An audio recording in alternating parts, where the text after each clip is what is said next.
What's going on, everyone? Happy Wednesday, and we're back in studio. We're ready to rock and roll, and hope you've had a great start to the week, and we're going to help you get over the hump today. Why? Because every Wednesday we're cooking it up here with the Iron Rooster, and we have some great guests that are joining. It almost feels like it's former Orioles manager week. Last show we had Freddie Gonzalez, who was the Orioles old bench coach. We had Dave Tremblay, who was Orioles manager back in the mid-2000s, 2007-ish to 2010. And then, we're having Buck Showalter join the program here in the next 7 minutes. And then Sam Perlozzo, longtime Orioles coach or coach around baseball and Orioles manager, talking about the ups and downs and everything in between and some other programming we have today. I'm going to break down a certain play I saw throughout baseball on what umpires should not do when your emotions get high, and maybe if you miss a call. And then Mark DeRosa and MLB Network in general talked about the struggling O's. The Orioles are the national topic in baseball. We'll discuss that. And there was some NFL rules that were voted upon. Yep, we talk about football here too. We'll discuss that a little bit and more. And we got a full house in here. We got Brad behind the sticks. What up? We got Ollie and Zach. I was trying to get Kevin to come over to show his face. I mean, Kevin, I don't think you can't Kevin, see you you can't. from back there. Now you can. Kevin and Kyle. Kevin and Kyle. Kevin and Kyle, and then we got Kyle back with the Iron Rooster. And Kyle, what are we cooking up today? Let's cue the Italian Tarantella bracket. Dun, dun, dun, dun, dun. We're gonna Oh, I go don't Italy have that. today. Yeah. There it We'll is. fix it in post, as they say. Right? Yeah, there we got it. I don't know set any now. TV terms, but I feel like that's the TV term. That It I know. is. We're gonna do a couple of different pastas. I've got a marinara, a chicken marinara with penne, and then we'll do a shrimp pesto pasta. Kevin knows he's our nut allergy. He's a nut, but also a nut allergy Yes. guy. Yes. So he knows to stay away from that. We'll keep our cross-contamination to a minimum so that we don't have to call Baltimore City and have him come down and make sure he's got his EpiPen. So, so we'll do a couple of different things. But, yeah, we're excited. Love Wednesdays. I was thinking in the kitchen. How about in the kitchen with Ryan? In the kitchen. I mean, cooking with Kyle goes so smooth. You like it? I know you hate that because it's like, oh, you're not a big eye guy. You know, I'm definitely a team first. You guy. are. But it's the Ryan Ripken show. So I'm fourth fiddle to whatever the band is. But no, we're excited. Always happy to be here. Is Bar Ripken closed, though, today? It might need to be closed for a week after last week's debacle. Oh, my God. I think we'll reconnect on the Bar Ripken once we've got something better, but also to get you in training. Although people were commenting throughout about getting you a couple of shifts at the restaurant, which I say is probably the best bet. Get you a couple of reps and then have you practice, and then we'll be ready to go. Yeah, I have Nick saying that either Kyle's really tall or Kevin's just really small. It's actually both. It's both. Both Yeah. are true. both statements are very accurate here on today's show. And look, that's no knock to Kevin. And also, it's not a knock to a little bit of knock to Kevin. But the big thing is, Kevin, if you have Benadryl, EpiPen, all the above. At And least we're not in there.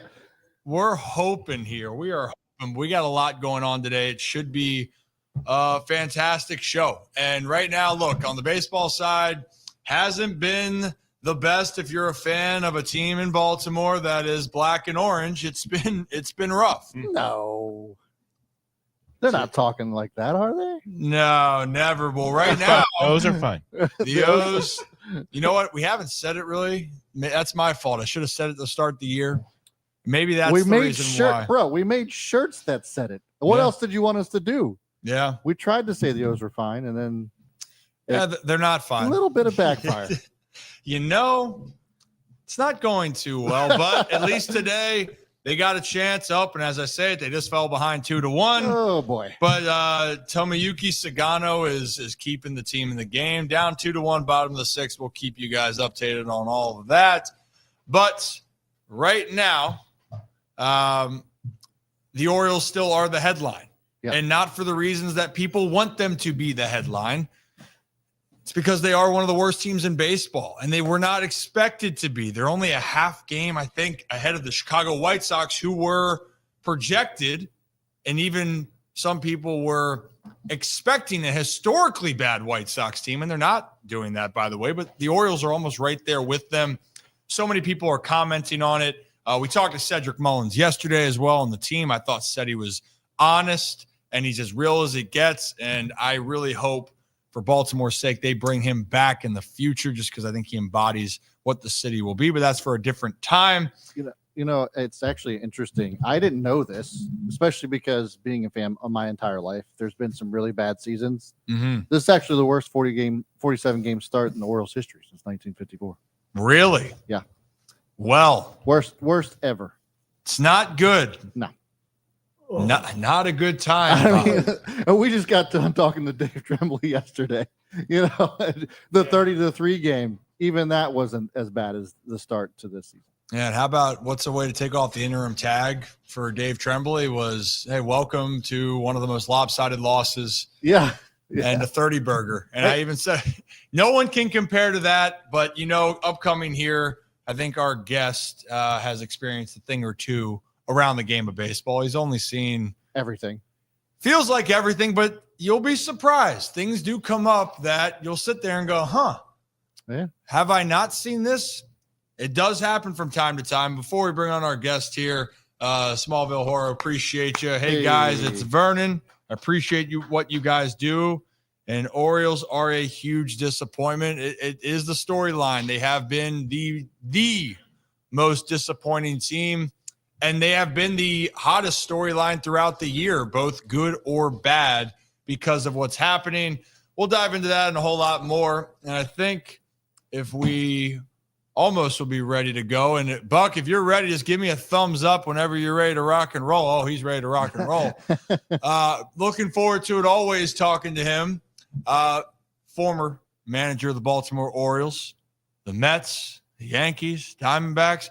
And, you know, he played for a while too. Let's bring on friend of the show, Buck Showalter. Hey, Buck.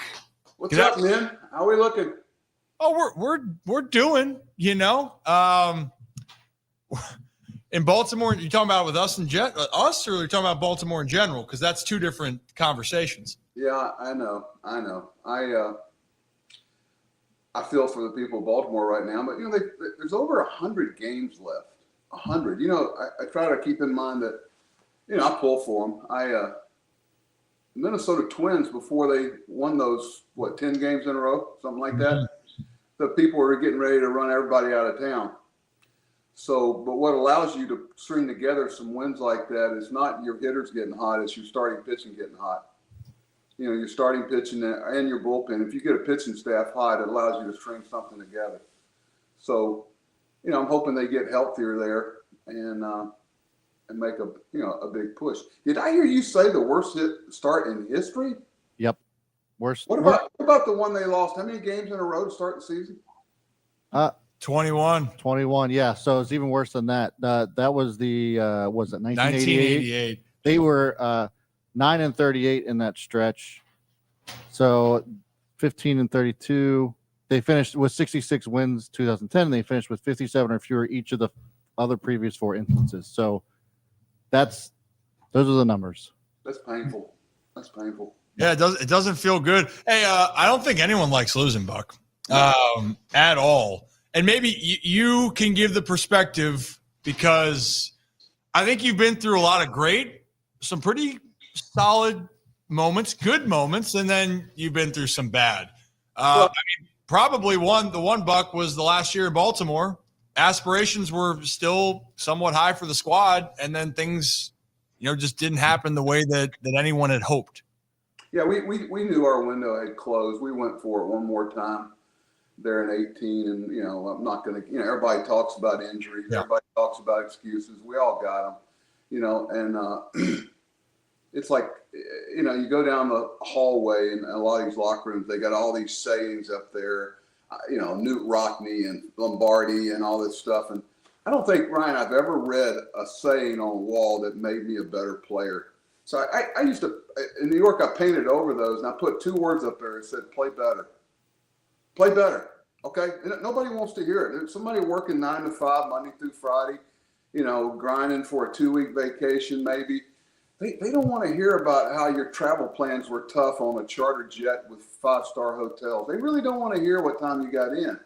Just play better. So I try to keep that in mind that, they're capable of playing better. With young players, it snowballs a lot. Sometimes you play a little over your head, sometimes you're under, and everybody's trying to seek their level. And there's not that track record to go back to, because the biggest jump in sports, period, is the level of play in the minor leagues to the level of play in the big leagues. And that's a huge jump. And anybody that thinks they can look at minor league numbers, project what a guy's going to do, just aren't very experienced. Well, 2 things that I want to ask you on that, because I know that people get excited over prospects. And, I remember when you and I, when I was catching up with you to get you scheduled for this, we were talking about what Cedric Mullins, that was a name that wasn't a hot prospect, right? But he turned into a pretty good big league player. And then you have some top prospects that never pan out, right? That's just the nature of it. So right now, when you're looking at what you have compared to what you think you might have, and the Orioles, I don't think in no shape or form are they going to rebuild, because they have pieces there. They're going to retool. But how do you say, I got to value a veteran guy? Like, let's just use Cedric Mullins as the continued example. You move off from him if you trade him down the road. Are you expecting then someone to be just as good or better than him, and realizing there's a chance that might not be the case?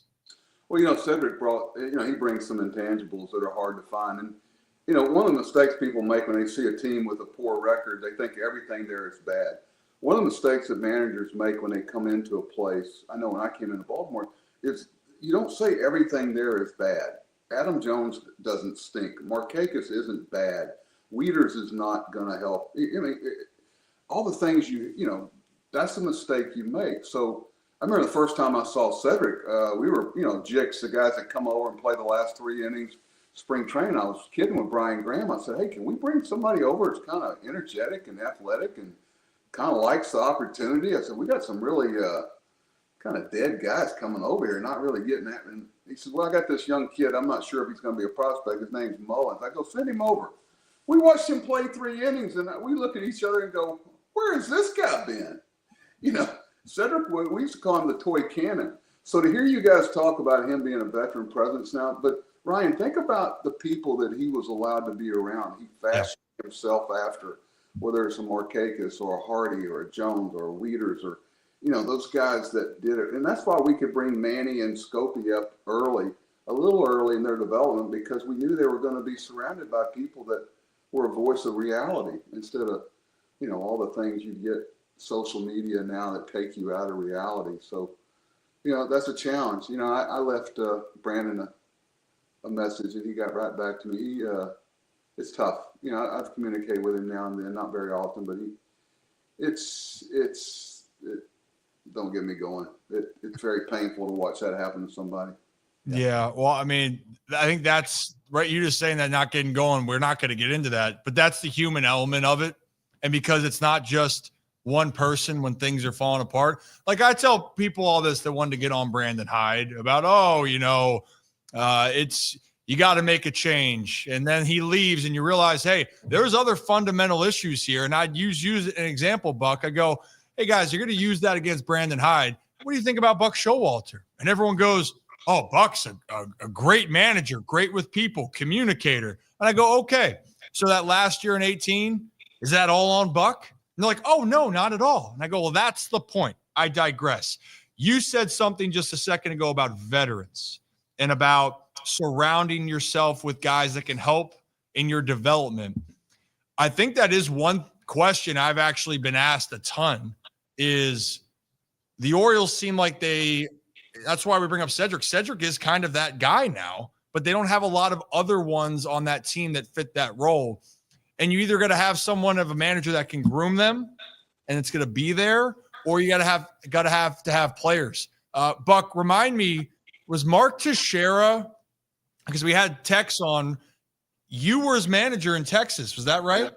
Yeah, we had 3 first basemen. We had a guy named Palmero. We had a guy named Teixeira, and we had a guy named Adrian Gonzalez. And we had to move one of them. And Raffy was at the end of his career. He was trying to get to 500 home runs. And Mark was actually a third baseman. And he worked so hard at first base, and we traded Adrian and kept Mark. Yes. It was great watching his development early on in his career. He scuffled a little bit. We stuck with him. We trusted the makeup. I mean, this kid was a really solid family, really driven, and all the things you look for peripherally when you're looking at players. Yeah, well, the reason why I brought up Mark's name, when he came on, he told me a story. He said he started 0 for 15. And he said, you reminded him, hey, you know how to do this. It's going to be, hey, your skills got you here. We're sticking with you. That showed, hey, confidence and leadership in that sense. And obviously Mark went on to have a hell of a career. But then talking about, let's just say with Baltimore right now, they got pieces, but the question is, do they have the foundation around them with some of those veterans, like you mentioned, a Jonesy, a Markakis, a Hardy? People don't talk about how those guys have as much of an impact than anybody else you can have. It's your peers that you're working with on the day-to-day. Yeah, you know what I'm talking about, Ryan. It's you talk about pieces. That's a key word, I think. When you're putting a club together, and I look at front offices, not Baltimore. This is just in general. You got to look, the ability to look at pieces. Like, when you have a lot of young left-handed hitters with little experience, you better have somebody to kind of spell them against a tough left-handed starter. You need to have, what is a fifth outfielder? A fourth outfielder is usually left-handed. A fifth outfielder is right-handed. We had Gerald Williams in New York. We started out Paul O'Neill platooning until he got his feet on the ground at Yankee Stadium. You start, we had Ryan Christensen. We had, there was another great fifth outfielder. Remember Travis Jankowski, great fourth outfielder. Your backup catcher, utility infielder, your long reliever, your fifth starter. That's really where you make hay over a long season. Your what-if guys. Can Ryan Flaherty go in and give us some juice for 2 or 3 days? Can T.J. McFarland come in and pitch 4 innings in relief and save the bullpen so it stays healthy? That's back when you had a 6-man bullpen, not a 7 or 8-man bullpen. Well, actually 7, but I actually think these guys would stay healthier if they go back to 11 pitchers instead of 12 and 13 or 13 pitchers. I think if they decrease the number of guys you had down there, I think you'd keep people healthier. Anyway, that's for another day. But I think the ability to put together a club and say, okay, in this situation, are we going to have the pieces to do this? And do we have the pieces in AAA and AA to offset it? Because, teams like Baltimore, nobody's going to help you. You can't just go out there and go, hey, can you give me this guy I need right now? No, we're going to laugh while you're bleeding. So you got, those guys that come over and play in the last 4 innings in spring training, I spent a lot of time getting into them to know what we have and what we didn't have. And just sometimes I look at the front offices and they put together this team for opening day, knowing that you may run out there with that team maybe, 5 times all year. It's the other ones that really you find out what kind of depth you have. It's true. Brad, you got a question? Yeah, to that point, Buck, by the way, thanks for coming back on the show. We love having you on.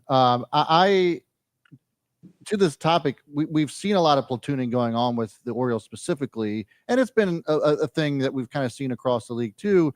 But Ryan and I have talked about this as well. Is just there seems to be a lack of consistency when it comes to these younger guys coming up, and then they get sat for 6 days and they come back and expect to perform. Just kind of want to get your perspective on this. Could there be some changes that just get made with the current guys and just their consistency of play? Just let them play it out. Let them, it's already kind of not a great season. Might as well just change something up and let these guys just play rather than having them play for a couple of days, sitting them. We've seen some inconsistencies as far as the lineups are concerned. Just want to get your perspective on that. Well, one, if and when they get through this, they're going to be so strong mentally and emotionally, because a lot of times this is the first time any of these guys have had really failure athletically. Okay. And I remember like yesterday, the first time it kind of hit me that I was at a level, that 4A player, I was going, wow, and I saw Don Mattingly and Steve Balboni. I knew I wasn't going to play that position. They had that covered. But I think I try to look at the positive. They're all going to go through it. You hope they don't go through it as a group. It's like Ryan said, you know what a prospect is? A prospect is a prospect. These top 100 lists and top 30 of each club and whatever, should take a snapshot of them each year and then look at their accuracy rate. I'm going to go out and do the scouting combine and do the draft some for MLB Network. But I remember last year there was a guy throwing from shortstop, and he go, wow, he's throwing 90 miles an hour to first base. Buck, what do you think? I go, not a whole lot. He takes 3 steps to throw the ball, and he threw the last 2 in the 4th row. So he can't, if he could throw 90 flat-footed and accurately, he might get my attention. But there's so much to being a baseball player. I'm a big bio guy. If I look at a bio on a guy who's played baseball only on these travel clubs, it's a red flag for me because he hasn't seen much failure. He hasn't seen much adversity. Ryan, you played basketball. I know if I was a football coach, I'd be knocking on your door every day. But I bet you played other sports, whether it's lacrosse or golf or whatever. And the human body needs that downtime. I tell the parents all the time, if some guy's telling you, yeah, you're going to play on our travel team, we're going to play year round, walk away, run. Don't get me started on that either. But I don't even think I answered your question there, did it? So, well, just about the platooning part. So if we're saying right now, and platooning in general, there is a place for it, but it doesn't mean that with so many different positions that it's the end all. Like if a lefty, like the conversation started with, like, say, Jackson Holiday, where they're saying, hey, Jackson's got to work on facing lefties, but he wasn't facing lefties, right? So when is that conversation accurate to platoon? And when is it saying, you know what, if he's one of our guys, we got to live and die with the results, but understand it's the process that we need him to get through. Yeah. That's a key word, Ryan, the process. And the thing that allows you to stay with a player, where he can develop through that process, is his ability to defend. Can he defend while he's scuffling? That's another reason we brought Manny up a little early. I mean, he was actually over in Bowie every day at 1:30 with Bobby Dickerson. We were working him out at third base. Nobody knew that he was preparing to come up and play third. But we knew he would impact our club defensively. But if you're having trouble defending and you're going through that development stage in the big leagues, it's a double whammy. It doesn't work. You're not driving in any and you're letting in one. So, the defensive side of it, but the left, I know when we first got Paul O'Neill, we had traded Roberto Kelly for him, who was, big-time center fielder for the New York Yankees. But I had to have the conversation with Paul. He was hitting 190 lifetime against left-handed pitching at that point. I said, hey, we're going to get you off in New York. Everybody's looking at you with a microscope because of who we traded. You're going to play against right-handers, and at some point we'll open the door and you'll be against the left-handers too. Oh, my God, Ryan, he was so ticked off at me. Oh, it was, I said, hey, at some point the gates will open and you'll get your opportunity. And he did. Because every time a left-hander came in there and he stayed in the game, he would act like I was the pitcher. But I think you also got to look at who the left-handed starter is. You can't just become blind, like Jamie Moyer or one of the soft toss and finesse guys. There's not many of them anymore. You look at it differently. Not every left-handed, just because a guy's left-handed doesn't mean, I know they tried to platoon Mattingly in rookie ball, and he asked the manager, said, what do you mean I'm not playing? He goes, well, there's a left-hand pitcher tonight. I think sometimes we put this in their head, too, that you're not supposed to hit them. Yeah, I think that it's the perception, mind over matter with everything. And if you can, half the battle is that if you have the belief that you can do it, and if you have doubt set in there, that's the worst thing as a hitter. Or when you're up at the plate, you're thinking about other things that isn't just, hey, what is my approach? And let me see this baseball. Yeah, right? Ryan, think of it like this. I guarantee you had a coach somewhere along the line that you guys had a bad free throw shooting night. So what'd you do in practice? Everybody shot 50 free throws. Okay, the next time you got to the line, your arm got stiff because you said, oh my gosh, this is something we've been terrible at. And it was like trying to get it up there. I mean, sometimes you can bring too much attention to something and it becomes a mental thing. I think hey, Ryan, if you make this free throw, we don't run, wind sprints. That's a lot of pressure on a guy for his teammates. Mm-hmm. Yeah, you're right. You wonder though, hey, pressure's a real thing. That's the human element. The phrase, you can't measure a heartbeat. It's in those circumstances you find out. And in baseball, you got to try to stay as relaxed as possible, Buck. That's the ultimate goal. Maybe you got to switch something up. Maybe it's you got to go listen to a different song, put your uniform on a different way. Right, what? I always looked at, with the Preakness and the Derby and everything. I was listening to a jockey talk the other day, young lady, and she said, I'm like, the jockey's like the manager in baseball, and the trainer's like the general manager in baseball. And you got to be tight. You got to be on the same page. You got to feel comfortable with having disagreements. But he said, it used to be the manager was also a trainer. You train guys, but they've kind of taken that away. They just want you to be the jockey and ride the horse. And, if you can't, I think what's missing sometimes is pushback guys. I used to love to surround myself with guys who would disagree with me. That's why I love Brady Anderson. Brady was one of the most honest, straight up. He'd tell you exactly how he feels, loyal, couldn't tell a lie. He would, oh God, if you heard some of the arguments we had, you thought we hated each other. And I loved the guy. And some of the meetings you have in winter meetings and the off season where scouts are passionate and screaming at each other, then they go have 2 beers together. And, if you were in some of the meetings we had over the years, you would think that there was going to be a free-for-all. But that's the way it was. It was passionate men feeling comfortable about voicing their opinion, even if it disagreed with somebody. I mean, I had a lot of, you listen to Gene Michael, one of his meetings with the Yankees, oh my gosh, he thought somebody was going to kill each other. I mean, I think that it's healthy to be able to speak openly, honestly, and be able to then get it out there, and then it's done.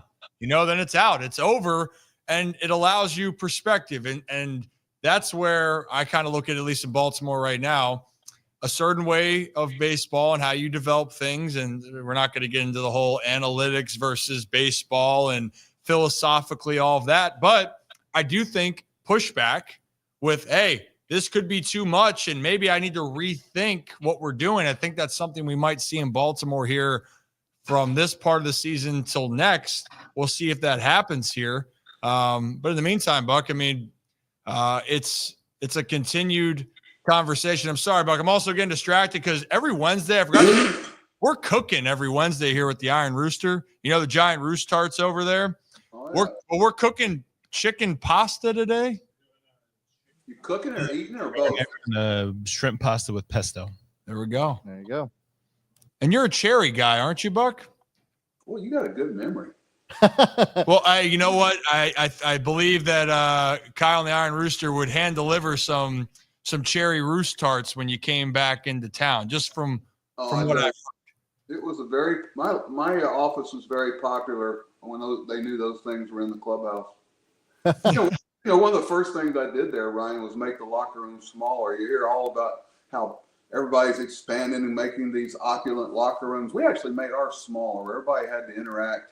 We put a dining room in the back of it. That locker room was actually too big. And we kind of circled the wagons a little bit, and it worked out well. Yeah, it certainly, I think camaraderie, being able to feel comfortable going from place to place. I'm glad then when food was coming in, your spot became the hangout, little things like that. The other part, I had percolated coffee, this stuff they shoot down through one time a pod, that ain't coffee. We used to grind the beans, make our own, the percolator. Yeah. Well, let me tell you, Mike Flanagan, God rest his soul, would come over. He'd come in about 1:00, and he and I would be the only one there. And I'd let him smoke in my office, and he would get that black coffee, and some wisdom would come out of that man. He helped me so much in Baltimore. Really with my relationship with Mr. Angelos, he really helped me understand the layers that you had to be aware of. But I had people come all over the stadium for that black percolated coffee. I know your dad had some, and he stayed up all night. Yeah, that is for sure. Things that can bring people together, food, drink, whatever drink you decided to indulge in, coffee, alcohol, and winning. Those three things bring a lot of people together, Buck. That's where it's like, everyone can be happy over those three things. Common cause. Common cause. But you know what's funny is I told Manny one time, when he first came up, seemed like we were getting in some skirmish with him every night. And I told him one time in my office, I said, Manny, just make sure there's nothing that ticks off a club more than fighting for an unjust cause. You know, you want to be out there, if you're not figuratively fighting, but supporting a player or a teammate, you want to make sure it's an unjust cause. I said, Manny, some of the things that you're doing is not a just cause, but yet you're going to get somebody hurt. And, he cleaned it up a lot. I'm really proud of the player and the leader that Manny's become over there. He had some great examples there in Baltimore. He's doing great out in San Diego. I mean, he's got to be in the Hall of Fame. Knocking on wood, he stays healthy. He can chase down some records and continue to solidify himself as one of the best third basemen we have ever seen. And you know what? We have the growing pains. You got to, whether it's physically, mentally, emotionally, it's all part of it. You've mentioned that with Manny. I got to ask you then, Buck, like in your opinion here, because this is the one that's the hottest topic. And even personally, and he was my teammate, and I know you don't really know him as well, and that's Adley Rutschman. But Adley right now is going through it. He has the pressure of being the number one overall pick. People said he was going to be a better Wieters. He was going to be what Wieters was supposed to be. Mauer with power was the comp for him, or a Buster Posey-esque. And I see a guy that is, over the last year, seems mentally and emotionally a little bit more drained. For you, if you're in the situation of how you could help a young that, or a player that's trying to handle all of this adversity that he really hasn't faced probably in his entire life. Yeah, that's I'm gonna leave it in the people there. I don't talk about things I'm not there. Fair. But just watching his body language and everything, he's wanting to be. He's too much of a pleaser sometimes. I don't know. Which is the same reason why you love him. He wants to be everything to everybody. And I remember a conversation I had with Wieters when I first got there, because there was a little bit of hazing by some bad veterans, different stuff. And I called Matty and I said, Matty, here's what I want you to do. I want you to go catch. I want you to be the big kahuna here. And I got your back. All this stuff with some of these veterans, they're not going to be here. And I just want you to go catch. I said, I did the same thing with Lindor. I don't need you to be the spokesman for the team. I don't need you to be the guy who gets on his teammates. I need you to go play shortstop. And everything else takes care of itself. Adley's a smart guy. I love the way he carries himself. And I know if I was with another club, if they're not happy with him, let me know. I think he's going to be fine. And the stuff that catchers go through.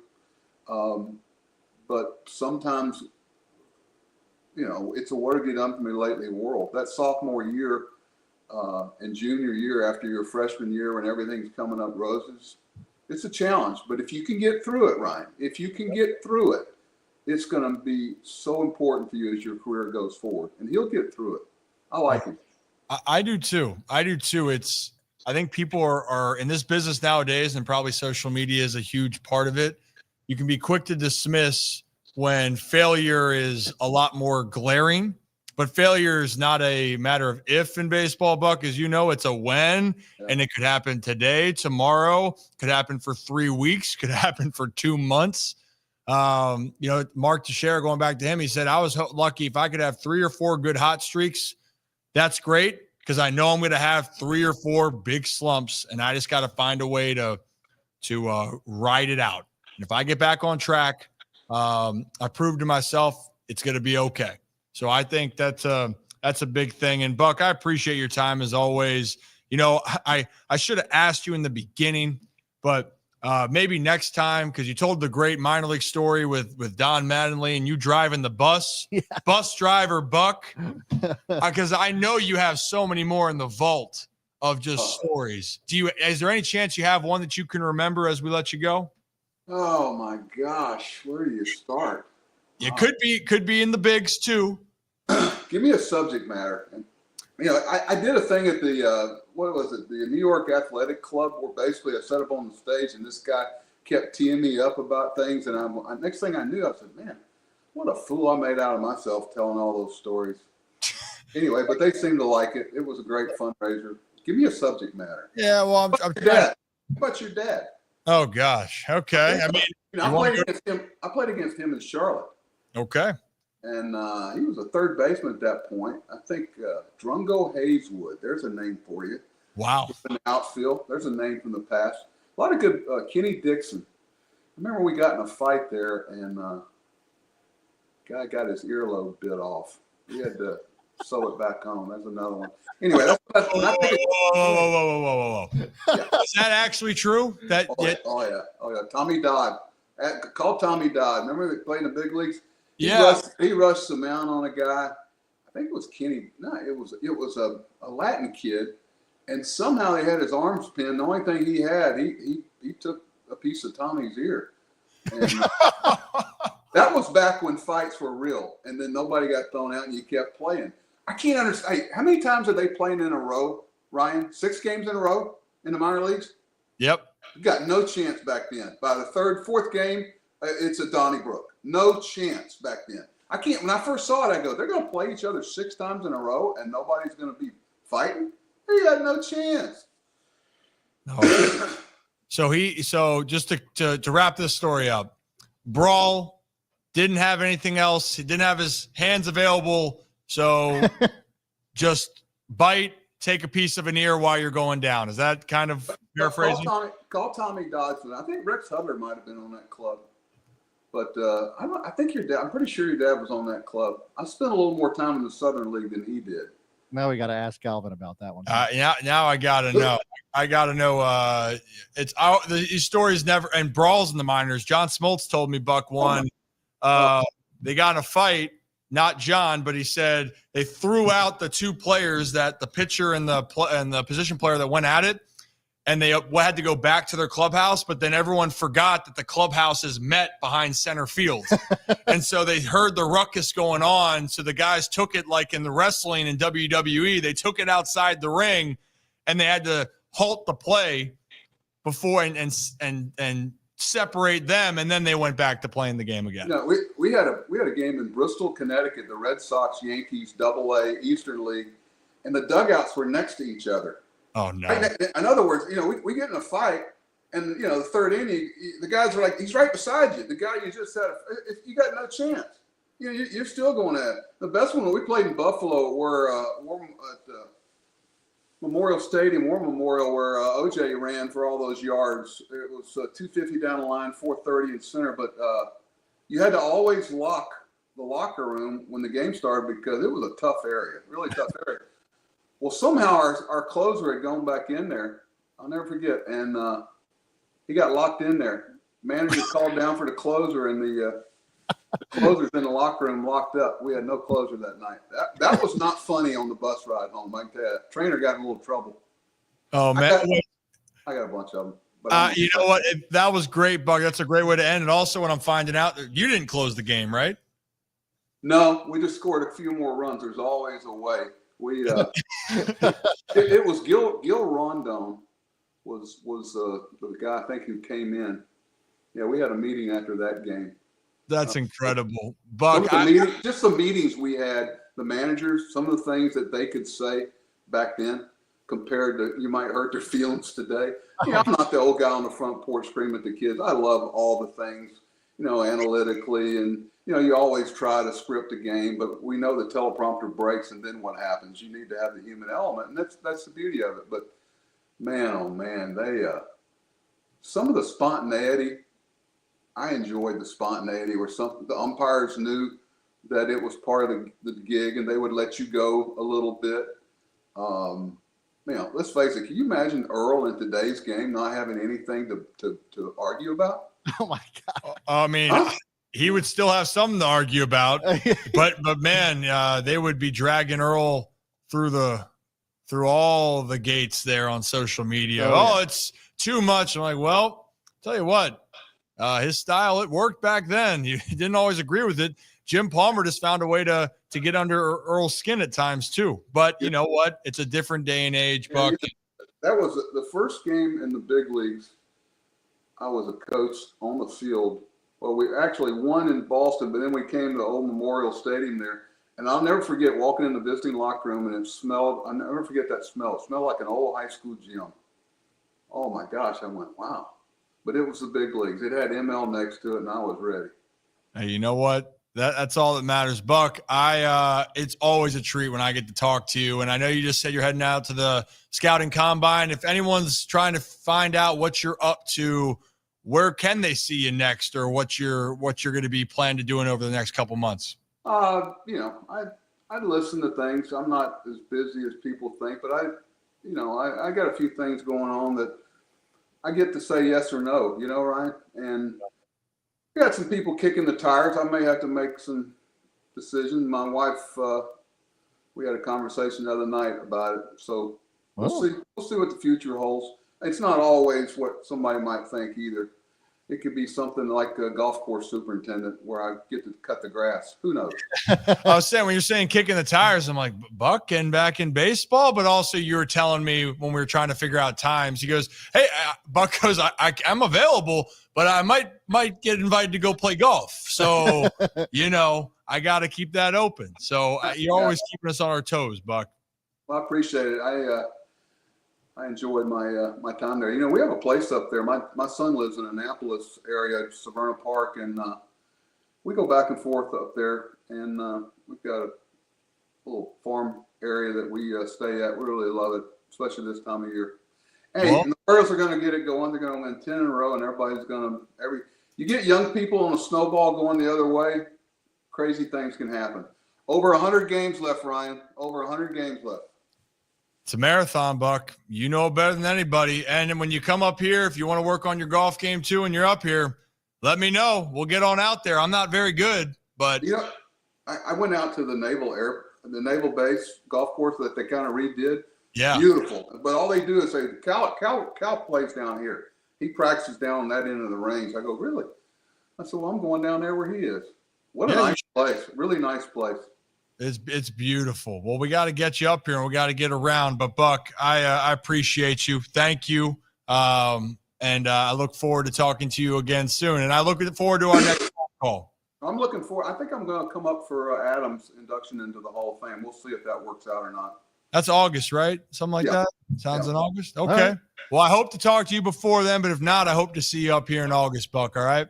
Guys, thanks for having me. Good luck to you guys. Be careful. Bye-bye. Thank you, Buck. Buck Showalter, everybody. Buck is one of my favorites, man. Always the best. No one's better stories. And also when he's like, yeah, you got to give me a subject. And you're right. You got to give the man a subject. But then he goes. Well, here's the thing. I was just about to say, when he brought up Calvin, I was ready for like a legit Calvin story, and then he went off on a different tangent, which is fine. I'm sure we'll get something out of him. But I had a feeling that there was going to be something. It's just something we could have brought He's up. one of those guys where he's seen so much that nothing phases him, that he's just so casually. He's like, oh my gosh. And then we get in this brawl and the guy bites the pitcher's ear off. And we're trying to deal with that.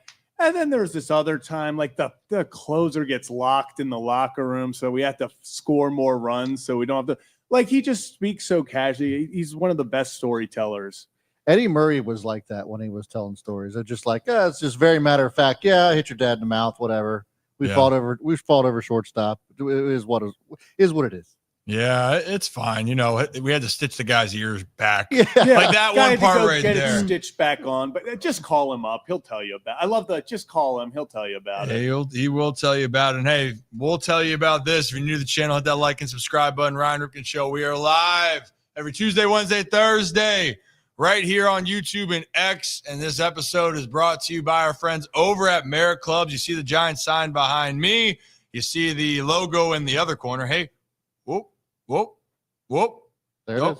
Nope. How do I? Yep. There we go. Whammy. I finally got that right. We were at Merit Clubs yesterday in Towson. The pools are opening this Saturday. And shout out Ken. Really tough situation with that storm that went through. And now they are opening back up just like that this week, just in time for the Memorial Day. It's a great time to go there. And we can't give out the 2-week passes now. And we can't give out the month. So if you missed your opportunity, I'm sorry. But they are offering a 1-day pass. We'll put the link in the chat here in a little bit. And use the code RIP25. But also, if you are signing up to be a member, here's the thing. If you are looking to work on your fitness, or you just want to show up, hop on an elliptical, or just go to the pool, first month that you sign up, if you swipe 12 days in the first 30, they're going to pay for your next month. Woo. They said, hey, you sign up, go for 12 days in the first 30. We got your next 30 on us. Okay. So I'm just saying, I might do that. But that's just me. How are things going over there, Ken? I haven't been keeping up. They just like that, within 4 or 5 days, they're about to be opened back up. No way. Yeah. That's awesome. It's amazing. I was a little bit worried about the Rooster down in Canton, but all okay down there? I forgot to ask you about that. No, fortunately for Merritt that they took the brunt of it. But yeah, no, Canton, and the Canton community comes together. I think if you saw, even in the first few minutes afterwards, people going out there, making sure that everybody was okay. Shout out to the Baltimore, fire and police departments that were out there almost immediately. I got a call within minutes, asking me from people, was everything okay down in Canton? So no, it's good. It's a great community down there. And it wasn't just, Merritt either. There was streets, off a couple of blocks away that had some downed trees, and, some cars got damaged, but luckily, it was minimal, especially in the life department. There wasn't really any huge injuries, and, that was, thank goodness for even the staff over at Merritt that took care of everybody. So shout out to them. But yeah, get back over to the gym. It's always good. Get back in the gym and then go get some grub. That's it. Like we're doing right now. So Let's think do it. Also Buck did say, he goes, good memory on the cherry. He goes, how'd you know that? I'm like, Yeah. Yeah. Then he said that it was a popular place whenever there was roost tarts in the locker room. He goes, the manager's room. Goes, like, everyone just kept visiting me when the food would come around there. I go, you don't say. Usually how that happens. But shout out to our friend Kristen Hudak. She was the one that gave us the heads up on Buck and being the cherry guy. So we got him some tarts. Was that last year, the year before? But we always love, whenever Buck's in town, we'd happy to feed him, get him cherry. I'll even put cherry on the menu whenever he's in town. Well, and now you got to feed us. So let's do it. How am I? Do you want me to get over there, or how am I doing? Yeah, this? Let's go. Come on. Oh, man. Goodness. All right. We've seen your spatula work. Now we're going to see your pan work. That's going to be the next. Uh-oh. Rotate. I'm going to get this off and under. Don't mind me.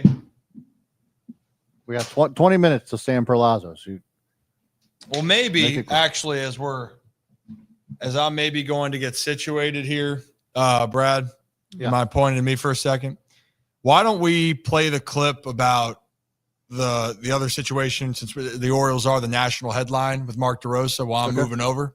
So Mark DeRosa and the MLB Network crew continues to have conversations about the Orioles, and Mike Elias spoke to the media publicly for the first time yesterday. So Mark DeRosa and MLB Network talks about the situation for the Orioles this season. So let's play that clip for you guys, and we'll react on the other side. Eflin getting dinged up, some of the starting rotation that they don't have, the Grayson Rodriguez of the world, the Kyle Bradishes of the world. It's exposed a young offense that seems to have put a ton of pressure on itself to kind of bail out a pitching staff that has been incapable of giving them any relief. So I look at the offense, and there's only like 3 or 4 guys that are really swinging the bat. Do you think, because we always like to give benefit of the doubt, you always say get the young, core right, and then add pitching when they're ready to win? Do you think in any way they didn't feel like they're actually ready right now, and maybe they were waiting? We don't trying to take know. it from the other side. It's very easy to sit here and say what we would have done. You don't know if those phone conversations, they're hanging up. I don't know if you called for Skubal last year. Do you remember last year towards the trade deadline? If you called for him, were they just hanging up in your face? You don't know what was going on there. I'll say this: they got too cute for themselves at the deadline. They tried to give themselves a little love in 24, but then also build their rotation out for 25, and it backfired. Trevor Rogers hasn't helped them at all. I like the Eflin. They never went out and addressed the fact that their rotation is mid. Well, right now, I always say that. I knew who I was as a player. So I say this with all due respect. You go down the list, it's like, nah, we don't have enough. So right there, can you hear me okay? Yeah. So right there, you heard Mark DeRosa and the crew talk about, I'm trying to move on over here. It's really the getting stuck right here. And I do not want the mic to catch on fire. That's a good call. But in general, guys, and Zach, this has been the constant theme for Baltimore. Pitching, the depth was going to be challenged. You knew it was going to be a weakness to start. And you want to give the benefit to the doubt of the team. And injuries do happen, but they happen to other teams. Buck Showalter, we mentioned that. Injuries are a part of the game. But this Orioles team just seemed like this was going to be an issue. And their hitting has not been up to par. But there's a lot of things that they're going to have to retool here as they continue on for the rest of the 2025 season. And then they look ahead to 2026. Yeah, I mean, going into the season, if you asked anybody what the downfall of the Orioles could be, it was the pitching. I mean, it was kind of that thing that that weakness that everybody pointed to, whether it was in the national media, whether it was fans. It felt like there wasn't enough. Then all of a sudden you add on the fact that Eflin goes down early. You don't have Grayson. And I think, DeRosa puts it kind of nice when he goes, it's a mid rotation. It's a lot. After the injuries, it went to a bad rotation. It wasn't just middle of the pack. It was worst in baseball. So, you feel like they still needed to do something. I know people are looking ahead to this upcoming offseason when it comes to the big time pitchers on the market in free agency. So I think this opportunity, I don't want to say it's a blessing in disguise because, having these types of seasons just suck. But, if you got to learn from this. If it is Elias and them still in control come off season time, this has got to be one of those lessons where it's like, hey, we can't just be going after, these old veterans to try to make a patchwork rotation. You have to go get guys. I mean, we've talked to so many managers, former managers about this. And, even yesterday, Frey Gonzalez was like, the Orioles didn't address this. They didn't address it over the offseason. They didn't have a guy. Last year, at least you knew every 5 games, if you were sliding, if you were, having a tough stretch, you were going to go and Corbin Burns was going to be on the mound, and that it stopped there. He was going to go out there, put a good game and get you a win. And Freddie said they don't have that right now. And I think that is one of the big things that's hurting this team because, you can look at the offense. It's hard to, get something going offensively when you look up in the second inning and you're down 7-0. It's brutal. Can you hear me okay? Yeah. It is nice and warm over here. When you play from behind constantly, it makes it hard to win. And I don't care how good your offense is. It's a tall task when you're constantly playing catch up. It's a different team than it was in 2023 and 2024. That's baseball. But pitching keeps you in games. Situational hitting and situational play in general is what's going to separate you from being a bad team to a good team and a good team to a great team. That's all I have to say about that. But if you're new to the channel, hit that like and subscribe button because we have a lot more to discuss, talk about, and create at the moment here on the Ryan Ripken Show. And for all of our channel members, we appreciate you guys. You can click that join button. We would greatly appreciate everything you do. Helps give back to all of this and making it.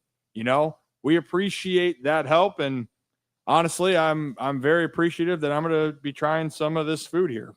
Kyle, what are we doing right now? All right, let's work on your pan flipping. Ooh, that'll be the first. Almost had some cooked microphone. All right.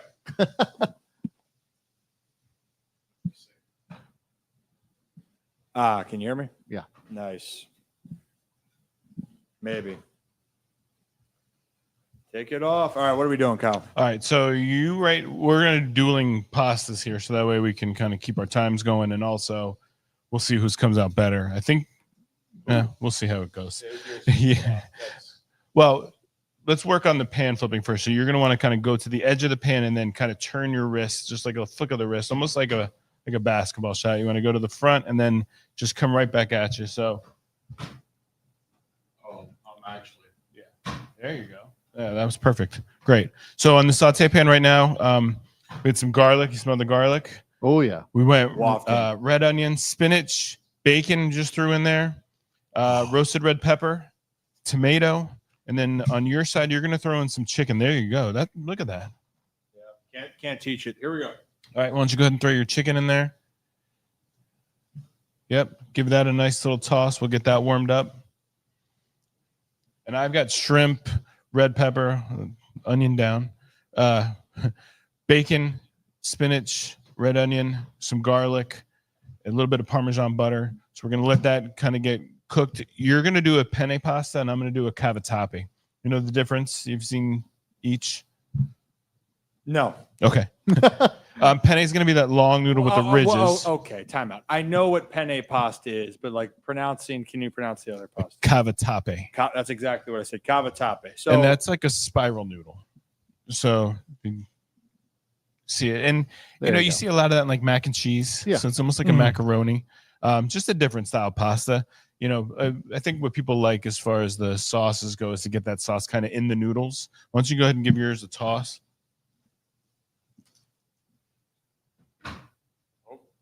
Let's see it. I'm afraid to toss it. I was gonna say, like you're. Well, I mean, what's the worst that could happen? Ollie eats it again. There you go. Yeah. Like that tomato. Well, Ollie, then his digestive tract is not the best. I remember. I definitely remember. And so great. Now the next thing that we'll do is on your side, you're going to throw in. We do a homemade marinara at the restaurant. Both of these pastas are available with the pesto or with the marinara. Why don't you just go ahead and scoop? Yep, a couple of spoons. We'll get that hot. Actually, before you do that, Ryan, let's go ahead and we'll throw your pasta in. I'll throw my pasta in. I would do probably about 3/4 of that, just to make sure that we got some room. And I cooked off the pasta before I came over, so it's cold. But these types of dishes are things that you can do. Pasta's the best, right? You just throw whatever you want in there. I mean, it's really just a great dish. And I'll throw the cavatappi in mine, and then we'll sauce this here. Is this enough pasta, by the way? Yeah, I think so. I think it should be fine, and I'll keep cooking it up as we go. So why don't you give that another toss? And if you're nervous, well, there's a spatula right there. You can just go ahead and stir it in. You're not going to hurt anything. You have a favorite pasta dish, Kyle? I like penne.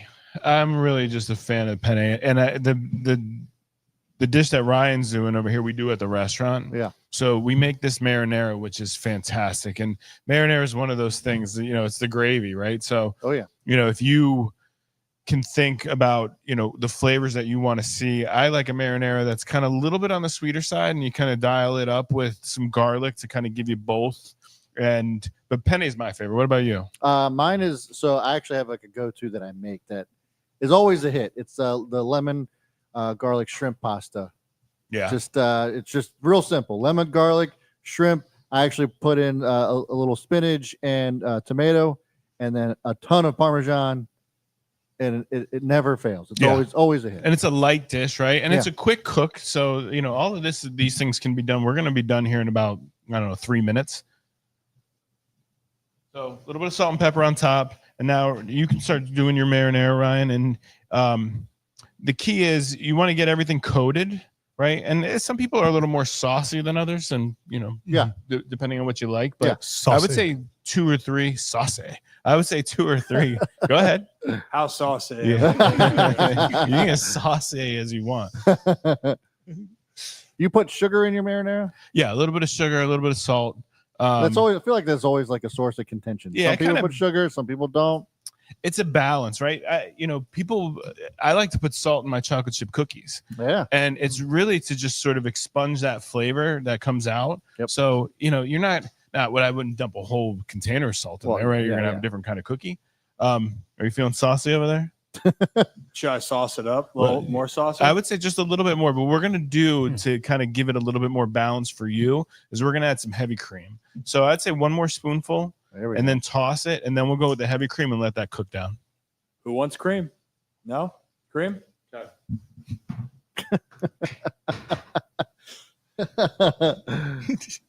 Yeah, so you're getting it nice and saucy. Saucy.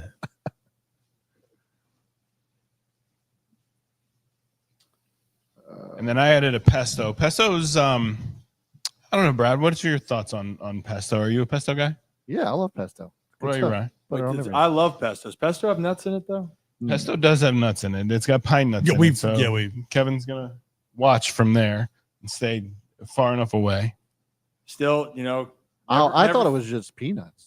Kevin's it's all nuts, Kevin. He's not even paying attention. Well, pine nuts are tree nuts, and so and it's one of those things that we're very familiar with in the restaurant. We never want to hurt anybody. So, Ryan, why don't you go ahead and dump in? I'd say probably about half of the heavy cream, and this will give it a nice balance, and it'll also kind of create a little bit more of that sauce. And the heavy cream's got enough. I'd say a little bit more, enough fat in it. So that way, as it starts to cook, it'll really start to congeal with the marinara, and it's just a really nice flavor balanced dish. I put pesto in mine, so almost the same ingredients, different kind of pasta. You're doing great on the stir. And then I'll just go ahead and give this toss. And the other thing I did while you guys were on with Buck was I made some homemade garlic bread. So it's ciabatta loaves and Parmesan butter, salt, pepper, Parmesan cheese, and then just put that on the griddle for about 8-10 minutes. So we were gonna have some fresh made garlic bread and a couple different pastas. Sweet, looking good there, Ryan. Yeah, you can't teach this. Want some more cream? Or are we good? No, that's saucy enough. No. Would you like some more sauce, some more cream? Well, this isn't Bar Ripken. This is Cafe Ripken. Cafe Ripken. There we go. Yep. For the sake of logistics here, you just want to switch with Zach as our next guest. Yeah, Zach, you want to cook up Chef Ripken pasta? I can finish that. You're pretty much done. I just meant because of switching mics and all that good stuff. Traveling around. Well, traveling around the cabin here. Yeah. As we get going. And Brad, do you have, before we have our next guest come up, any polls or anything that's going on from? We don't, but somebody asked a very good question. Okay. We have not talked about fitness challenges today, and we have not. Probably should. So what are we thinking? What are some good ones in the clubhouse so far? Who's actually? We're gonna have to shoot off. So actually, we're gonna eat it and then we'll shoot. Yes. Because we can't have any biased opinion. Hey, yeah. Shoot it off. Mr. Puppy's going to have another incident. The O's are 1 out away from winning, but it's not looking good so far. 2 outs, 2 on in the 9th inning. Hopefully, I don't know. It's a nail biter. This feels like, Zach, this feels exactly how it has gone. Has it not? Oh, God. This is why I said just to switch seats. But, hey, what do I know? Oh my gosh. Yes, Brad, it does. Oh my goodness. We never claimed to be professionals around here. We tried to be. We're working on it. It happens. This is live television, folks. It's brought to you by the Ocho. That's essentially what it is. Well, when we're cooking and we like to have fun, and it's also part of that. Buck Showalter talked about the spontaneous moments. Yeah, right. It's where you get the organic reactions and thoughts, and nothing's more organic and authentic than me trying to cook a pasta. When I don't think cooking's my strong suit. I don't think I have a lot of strong suits, but I continue to go out there and try my best. But I appreciate each and every one of you. We've had a great list of guests so far already on the week. We'll have another guest that's joining us that has the Orioles ties, been around the game for a long time, in Sam Perlozzo. We'll have Sam joining us momentarily. And one of the first dish, the Ryan penne pasta. I'll tell you what, You knocked it out of the park. I mean, I know not every team in Baltimore is hitting real well, but you, my friend, knocked it out of the park. Yeah. Take a bow. I mean, what was your trot, by the way, on the home run trot? Were you? I didn't have a trot. Were you full sprint? It wasn't a full sprint either. It was just, it's like just keep moving because you don't do this enough to watch it, and also Ryan. See, just picturing Ryan sprint. I just don't know if I could see. Oh, you want me to show you beating out infield single with Alec Boehm, the third baseman for the Phillies? Can't get me out. You want to see that? You want to see that highlight? Hey, listen, you're the one that said you don't run. So I do. Hey, no. Okay. You're talking about running distance and things like that. Yeah. I don't like to run distance, but your guy is not built for speed, but he runs. That's what I'm saying. Yeah. He runs. I can leg out a single when I haven't gotten a hit in 15, 20, 30 at bats. You're damn right. I'm really legging it out. I will leg it out the same amount if I'm 3 for 4. Getting the third hit to the fourth hit. Oh my goodness. Changes everything. It's always perspective, right? Yeah. But first, Pasta is down. The Orioles also 1 strike away from victory. Oh, it's not making it easy though. Runners on first and second, 2 outs, 1 strike to go. And we will see what happens. But if you're new to the channel, hit that like and subscribe button. Ryan Ripken Show. We do this live every Tuesday, Wednesday, and Thursday right here on YouTube. We had Buck Showalter on earlier. Oh no. What? I'm seeing that there's something in play. Oh, no. Oh, the game. Yeah. Yes. Well, I'm sure that everything is going well because everything has gone well so far this season. Yeah. And game's over. No way. Yep. Oh, no, not over. It's tied. Sorry. Okay. Hey, you know what? It's tied. Tie game. There it is, baby. We love it. No, we don't. It's all right, Zach. They're good. They find ways. Yeah, as soon as you get your hopes up, they gonna find a way to lose. And you know what we can do? We'll have a rally. So frustrating. We'll have a rally snack as we wait for Sam Perlozzo. He's here. He is. I don't see him. Oh well, he's backstage. I just don't know if his camera's okay. on. Well, if his camera's not on, he can hear us. Should we try to bring Sam on in one moment? If you would like to. Let's see right now. If we can make this work here, we'll bring him on and see what happens here. But if you guys don't remember, long time coach throughout baseball and specifically then manager with the Baltimore Orioles. And I've gotten to know Sam since I was a young little guy with blonde hair and used to be adorable and had a lot more hair back in the day. But let's see if Sam Perlozzo is there and can hear us.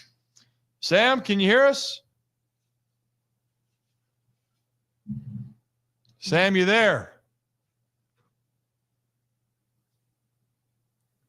Might not have Sam yet on the line for the moment. All right, we'll go back. We'll go back to it here as we get ready to try some food. And hey, guys, as always, have a day, have a night, have a bite. Cheers. Listen, this garlic bread is Kevin. You got to eat every bite so damn good because you're in on the challenge here. Oh wow. Yeah. This makes blowing the lid a little bit better. Oh wow. No pesto for Kevin, but I'll eat the rest of it. This is phenomenal. This is the one that I created, which is, it tastes better because it was made with love. 100%. Always is. Yeah. But this is the one you guys have on the menu currently.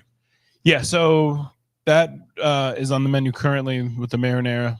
We make that in-house. And then the pesto is available in College Park.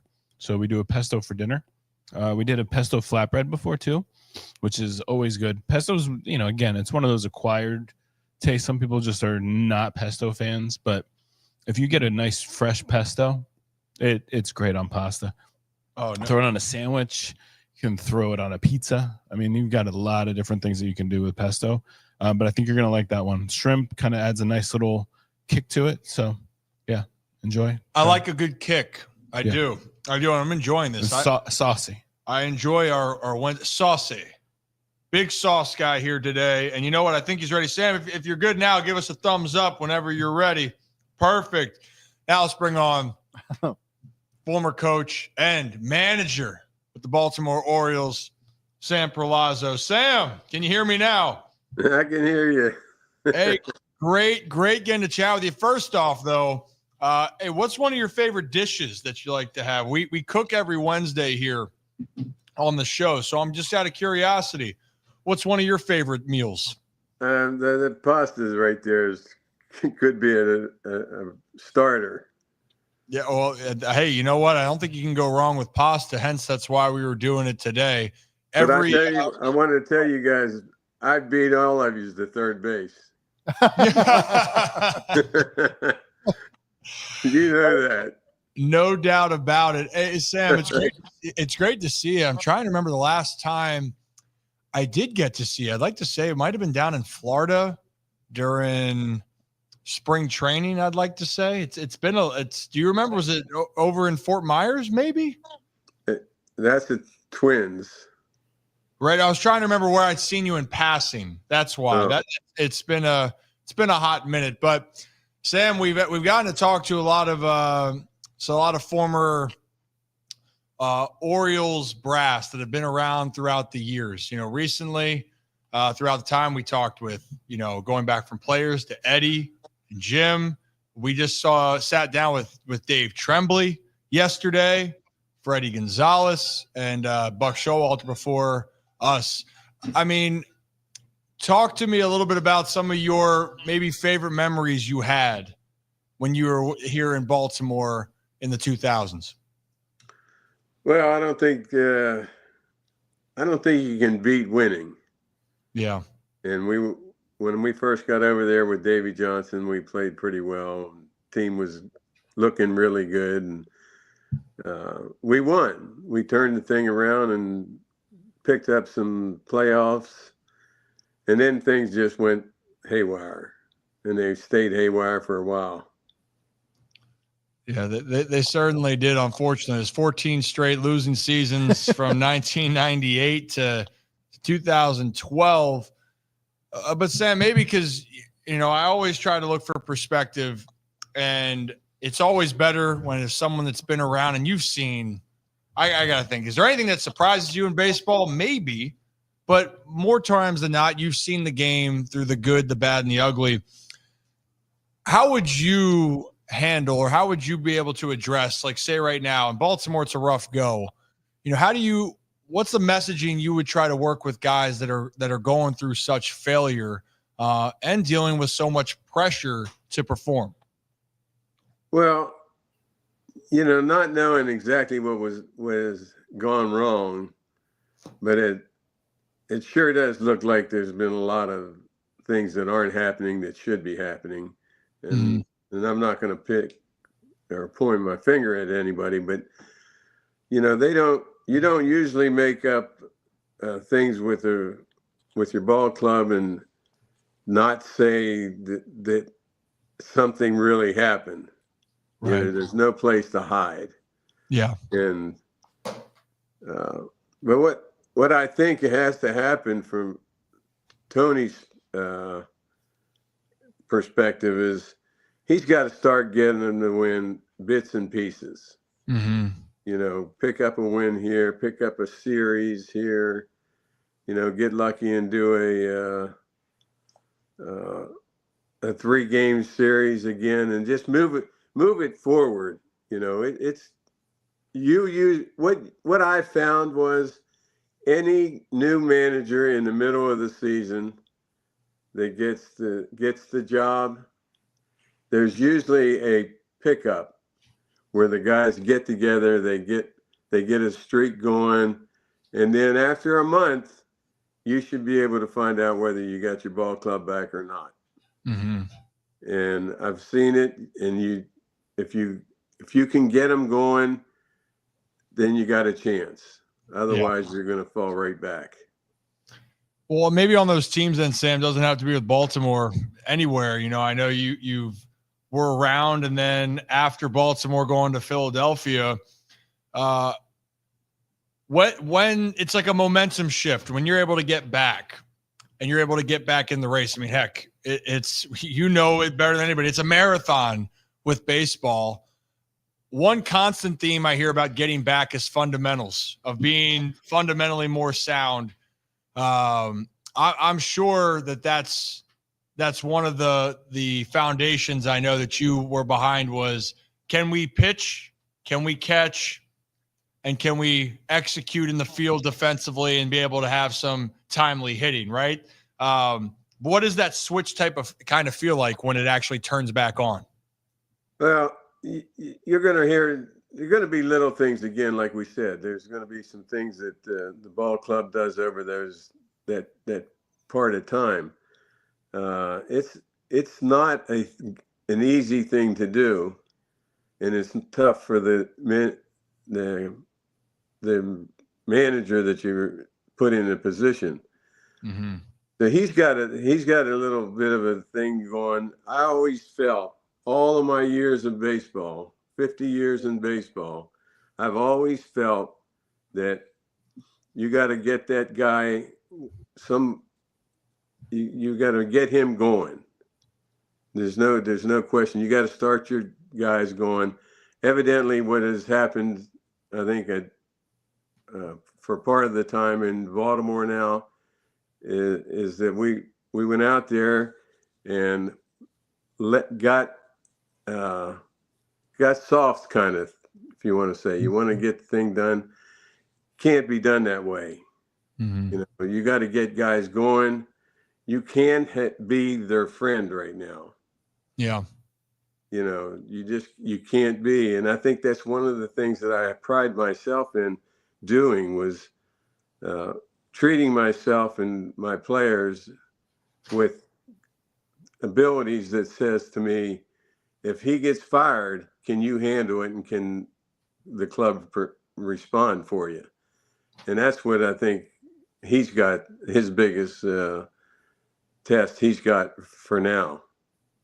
Yeah, I mean, is that going back then for your personal experience? Did you have any inclination at the time when Lee, was getting fired or relieved of his duties, and then you're thrusted in, right?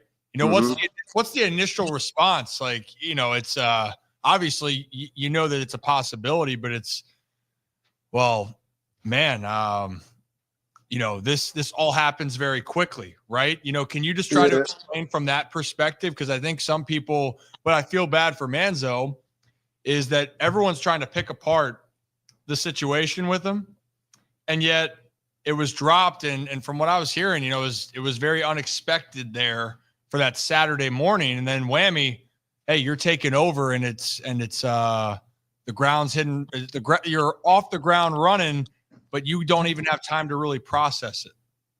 Well, I distinctly remember the night that I got the job. Yeah. A couple of coaches were going to the hotel, us together. We're together, and I get a phone call and says, "Can you come up to my room?" from one of the general managers. And I looked at the other coach and I said, "I'm gone." So, I thought I was going up to get fired. Wow. And when I got in there, it was like, wow, that certainly was a big change. And then, the next day things started rolling around again, and we made a couple little spurts. We had a spurt that we had going, and I'm in the game. I'm fired up, man. We're trying to win more ball games here. I got a job that's lingering out there too, Yeah. And it went really well. I thought the atmosphere was great. It was fun. Guys were working hard, and I think that's Manzo. I know his dad extremely well. Mm-hmm. Yeah, when I was in Philly, he was the infield coordinator, minor leagues, and I was the big league coach and infield guy. And work hard. You will get hard work from these guys. I can tell you from Manzo's way he was with me. Yeah. He was it basic. You talk about basic, Manzo was basic. Mm-hmm. And he loved the work. Yeah. And he enjoyed it. We used to be every day after our spring training game was over, they say, let's go to the infielders. And anybody on the infield squad wanted to go over and get work at the end of the day. We stood out there and waited for him to come. Before you know it, we had so darn many, we didn't know what to do with them. But it works. It works. No doubt about it. And I'm glad you can speak to that. One, the emotions of, to your going back to it, the emotions of, well, we just fired a manager. I might be gone next. The realness of that. And also I appreciate that insight for everyone on with Manzo and the family and the work ethic. They're going to continue to work. And you know this, Sam, and I do as well. You got no choice in this business. You know, you got to go back to work. You got to keep grinding. Your job is on the line. Moving forward, you're playing for your job. And also, if you're a pro, you go up there, you show out each and every day through good and bad, but you go back to work and you try to figure it out. Sam, last thing before I let you go, it's one thing I always ask people that have been around the game. You remember the minor leagues at times, I'm assuming, throughout the year? I think so. You think so? Is there any story from back then in the minor leagues? You know, Buck Showalter casually dropped us. It's hard for me to pinpoint. Oh, there was this one brawl. Guy's ear had to get stitched back on. But, other than that, and it was like, whoa, Buck, where'd that come out of? But anything specifically that you can remember? I think I was managing in Double-A. One of my rules, we had rules in the minor leagues, and we had a rule to get out of the swimming pool by 1 o'clock on the road. So, we got hot days. We were going to have our VR all day, except my pitching coach. That's all he wanted to do was lay in there. We used to call him the man with the savage tan. And then he called me up one day. I was in my room on the road, and he wanted to know if he could get at the pool before, even though it was a rule not to. I said, get out of here. The man with the savage tan. There's always the craziest nicknames there. And that's why I bring it up, Sam. I know there's some great stories that go on in the majors. The minors always have that novelty to it, right? And then, in the big leagues, there's like the stories of the kind of legends. I know with the one, there was that story that popped around with you and Rod Carew, am I not mistaken? About is that, and maybe that's a rumor or myth. Could you tell me on that? Is that where Rod said for you to get a triple, to get his 100th RBI? Does that ring a bell? That's my claim to fame, Ryan. That was it was the last game of the season in Minnesota, and I was a call-up. So Rod had 99 RBIs, and I certainly thought myself, I was not going to play. I said, there's no chance for me to be in this ball game. Mm-hmm. Well, sure enough, I come in to take a look at the lineup. Lyman Bostock was hitting first. Remember Lyman? Yeah. He had 99 RB. He had 199 hits, I think. You need one more hit. And Rod had an RBI to get. So I look up the lineup. I'm hitting second. Lyman's hitting first. I'm hitting second. And Rod's hitting third. And I said, Sam, you better get the bunt down. You better get it down. So the story goes a whole lot of ways, but I'll give you the way that it went. I'm 0 for 3. Gene Mock's the manager. I'm like in my last at bat or something. I got a left-hander on the mound, and Gene Mock calls me over, and he tells me, watch the pitcher. he says when he throws a split finger fastball, his glove flares. All right, his glove will flare out. If it stays in, he's throwing a heater. And he says, now go on up there and hit a triple. And I'm like, why didn't you tell me that before? And so sure enough, goes into his glove, doesn't flare, sit on a heater, hit a standing triple, and Rod's up now. And they put it has to go through, make it go through. I'm thinking, wow, we're going to do that.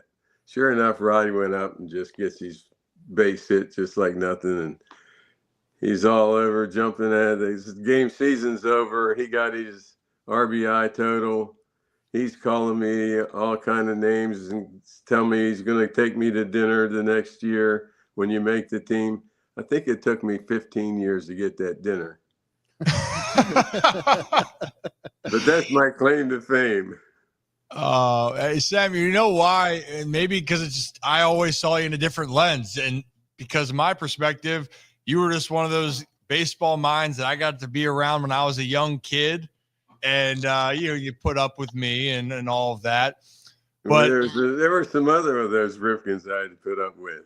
And I'm sorry, I can't speak for them, Sam. I'm sorry you had to put up with those guys. They're a hoot. I hope Junior wasn't too much for you.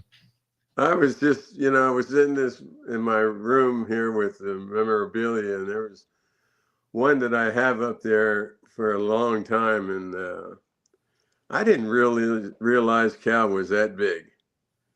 Because I was standing at third base next to him, and when I looked up there, I thought I was in a little league. He was a big guy. He was big. Big. Eddie Murray kept saying that he would try to wrestle, and I mean, I knew that. I grew up with him. He never let me win at things, and I had to realize, I'm like, dang, I hope I can be as big as him so I can kick his butt one of these days. Good luck. I won't say it to his face, Sam, because he still has that man strength. But I am 6'5". I'm an inch and a half taller than him now, and oh my goodness, I can handle myself. But I'm losing my hair. I'm keeping some hairline, Sam. That's all right. Keep it gray then. Okay, deal. Hey, Sam. Is there anything that you got going on that we can, if anyone wants to keep up with what you're doing, or anything you wanted to shout out before I let you go? You know what? I miss the game, miss the people that are in the game. Quite honestly, wish that I would have gotten a chance to do some other long-term things, Yeah. And I miss Baltimore. I do. And I've been out there a long time, and it was a great time. We just keep on going. If you see somebody who wants a job from an older man, give him my name. Hey, I'll go. Hey, I got a guy. He's got a lot of experience, and hey, he wants to get back out there.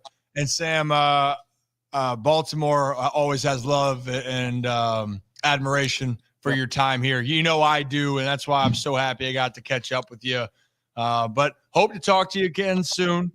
Maybe I hope so. Have a Ripken story for me so I can keep my family off guard when they go, hey, how'd you hear that one? And I'll be like, oh, I just got my sources. So, well, I just happen to have a few of those big stories that I'll save for your next time.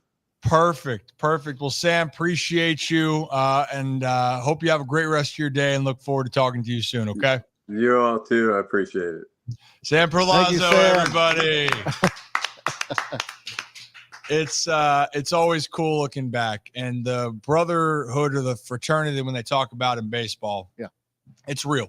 And when people are done playing, or you're done being around it, you don't hear as much about, how well you did or the offers, which, I'll tell you what, I can remember all of them. You guys have heard everyone we brought on, they can remember the moments of the games. Oh yeah. But the thing that they miss the most is being around it, being around the people, being in that atmosphere, because there really is nothing like it. That was the hardest thing for me, getting out of the game And I've had the itch. I've told you guys before. I want to see where this media side goes, right? As we continue to build this up and the empire, as some people consider it. I don't consider it that. But what I do miss more than anything is that camaraderie and being in it. And once you're in it, it's a grind, no doubt about it, but it's a grind that you embrace, and it really becomes a part of your DNA. And that's something that forever it will be. And that's, I know my family, I can speak for them. They feel the exact same way. Yeah. And anyone before and after, you can talk about something, you can see their eyes light up on all those moments. So it's cool to see. We've had a lot of great guests this week that have broadened up those moments. And I love the fact, too, I love the intricacies. Tipping pitches right there. Oh, yeah. How about that right there? Hey, wiggles his glove, doesn't wiggles his glove. Yeah, I'm glad I found that story. I was like, please ask him about that. That was a pretty cool moment. It was awesome. It was awesome. And and that's what he says people remember him by, but that's not how I remember That's Sam. what I'm saying. And that's the cool thing. I had never heard that story before, so it's good to hear that from him. And now I got to hear the stories about what, Calvin. Some of the other Ripkens could cause some troubles, Kyle. You got to see it from a basketball sense. Side of it, and that's a competitive dude. He was. You don't say. Yeah, and he never let me win either. So yeah, I'd have to say you got to break his nose playing basketball, then maybe he'll let you win. The first time I told him this story, but the first time I ever played there, he stepped on my ankle and rolled it, and I thought, oh no, I'm the guy. Like I'm the guy that hurt Cal Ripken, and within seconds he was back up playing. I think I got like a forearm shiver at one point to the back of my head. It was unintentional on my side, but I don't think he cared. It's so funny. It was just he put his foot down right where my foot was, and I thought, oh my God, like I'm never going to be invited back here ever again. That's so funny you say that. Rip knows this story, but like my dad, before I even knew Ryan or anybody, got to play at the house as well. First game, pops Cal right in the mouth with his elbow. Same, almost the same exact story. Word for word. He was like, "Great, I'm not coming back ever again." And it was just kind of like, he went back several times, and it is what it is because tough dude. It became super competitive on those basketball games. For sure. I'm sure you're aware of. Yeah. Oh, very, very competitive. And again, Chris McAllister, the former Baltimore Raven, ended up accidentally breaking my dad's rib final year of his career. And when it comes to ankles, because he rolled them so much, and the ankles were I guess it might be a genetic thing. It's so you inherited that. I got some bad ankles, but my dad, we'd have to go over taping ankles all the time, and he'd get pissed at me when he's like, "Do you not care? Okay, if you roll it, you're gonna have to battle through it." I'm like, "Oh, okay, all right, great. Let's tape the ankle then. All right, uncle, let's do it." And he had a certain way, a certain style. Yeah, every single time. That was very precise. So when a certain Kyle, tries to. Just my big feet, I think, is what it ended up being. I was just in the wrong place, but no, he definitely made me pay for it. I will say, like he wasn't taking anything as an accident, and never. Yeah, he came right after me. So tell me what you think. So we did 2 pastas today. We did a pasta with marinara, chicken marinara, and that had spinach, red onion, bacon, red pepper, tomato, homemade marinara sauce, a little bit of heavy cream to kind of give it that creamy finish to it. Yep. And then the second one was a shrimp pesto that we did with red onion, bacon, red pepper, tomato, some homemade garlic bread. Oh, the garlic bread is, yeah, that was ciabatta bread. So we have a ciabatta bread at the restaurant, and I just took some Parmesan garlic butter, smeared it on there, put it on the griddle.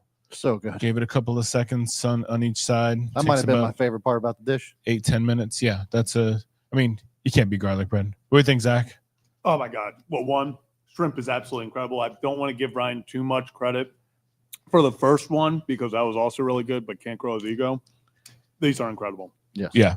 It's incredible. No, you did a really good job, Ryan. I got to say, we'll work on your pan flipping. That's something you can do at home. When you get home tonight, you feel like practicing, so we're better at it next week. But, put some rice.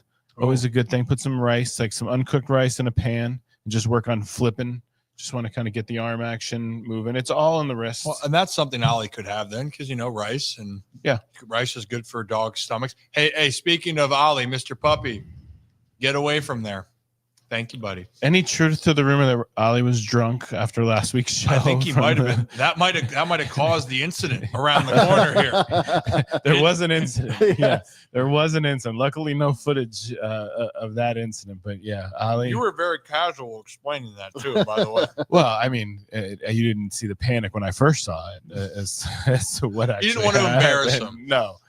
Ollie's ego is one of those fragile things. So we wanted to make sure. We got a winner there, Zach? Yes. Well, gosh, they needed that. Yeah. Right. So Adley 3-run homer. Adley hit a After 3-run. Jackson RBI single. Yeah. We still have the bottom to play though. Well, It's the top of the 11th. 9-5 now. Not 8-5. Still early. Still early. 8-4 is what I have.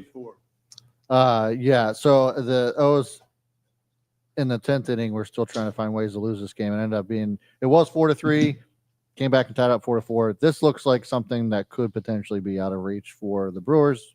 Not going to celebrate until it's over, but the losing streak might be over. Well, we're great to see the manager Skip get his first win, right? That'll be a huge weight lifted off of a lot of shoulders there, right, Ryan? Oh, they need it. I wonder if they'll give him the beer shower. That's one thing when you get your first win as a manager, they put you in a cart, drive you around in there in the shower. Well, tell us, you're on that team, you're still doing the shower, right? I would. You need a pot. Like, I know it's not celebrating the little victories, but that's something that he wouldn't forget. And also, like, it's okay. What have we been talking about? Having a little fun. Yeah.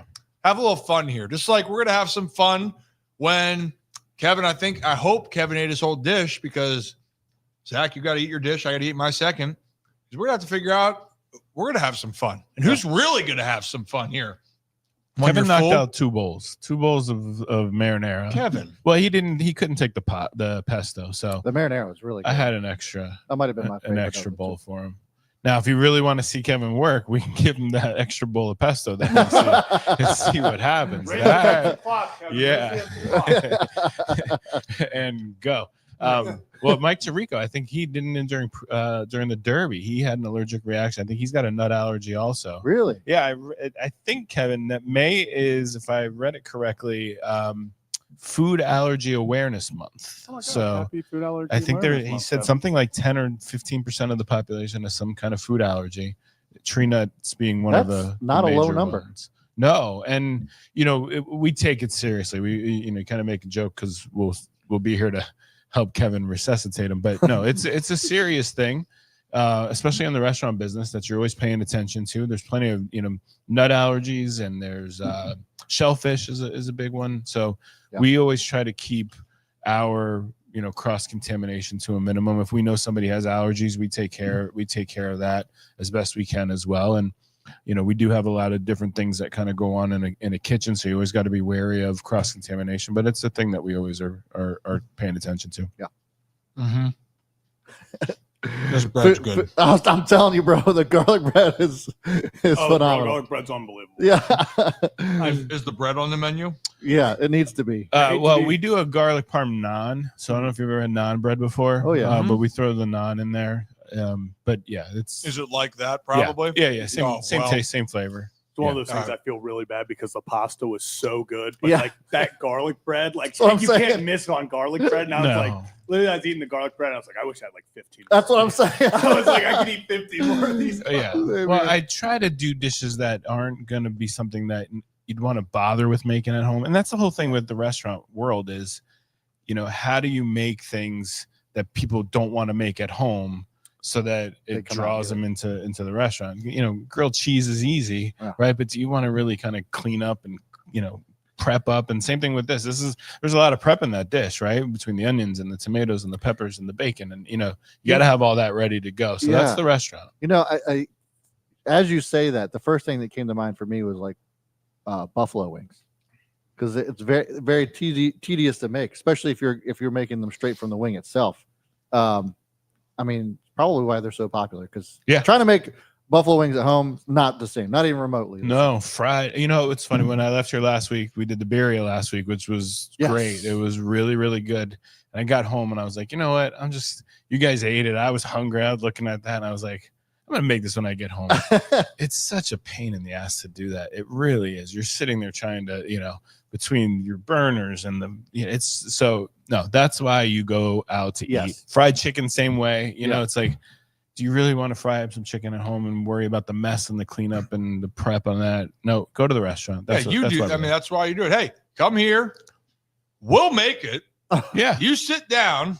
You don't have to worry about the mess. That's right. No mess, no cleanup. You don't even have to get up to get a drink. It's great. Yeah. It's the business. Stay right there. You come to Bar Ripken at the Iron Rooster when I'm there. Hey, I'll make you a drink. You want it on the ground, I can do that for you as well. I can accommodate what you want. You want a spilled drink? Guess what? Next one's on me. Yeah. Well, that's a good icebreaker, no pun intended, right? Yeah. So you can get people to be like, oh, I'll get your next one for you. Let me show you what it's like to mess up. That way, especially when somebody sees you, I'm sure they think this guy's he just is perfect at everything. So to see that mistake happen is like, he's real. Like, he's a real guy. I make mistakes. That makes mistakes. It's hard to believe. Yeah. I mean, you got through May, right, without making a mistake. That was your first one, I think, of the year. Yeah. I honestly, definitely first one of the year. Yeah. It's hard to walk through life. And I know we talk about hardships. That was all an act. I have never failed in my life. No. Everything's been given to me.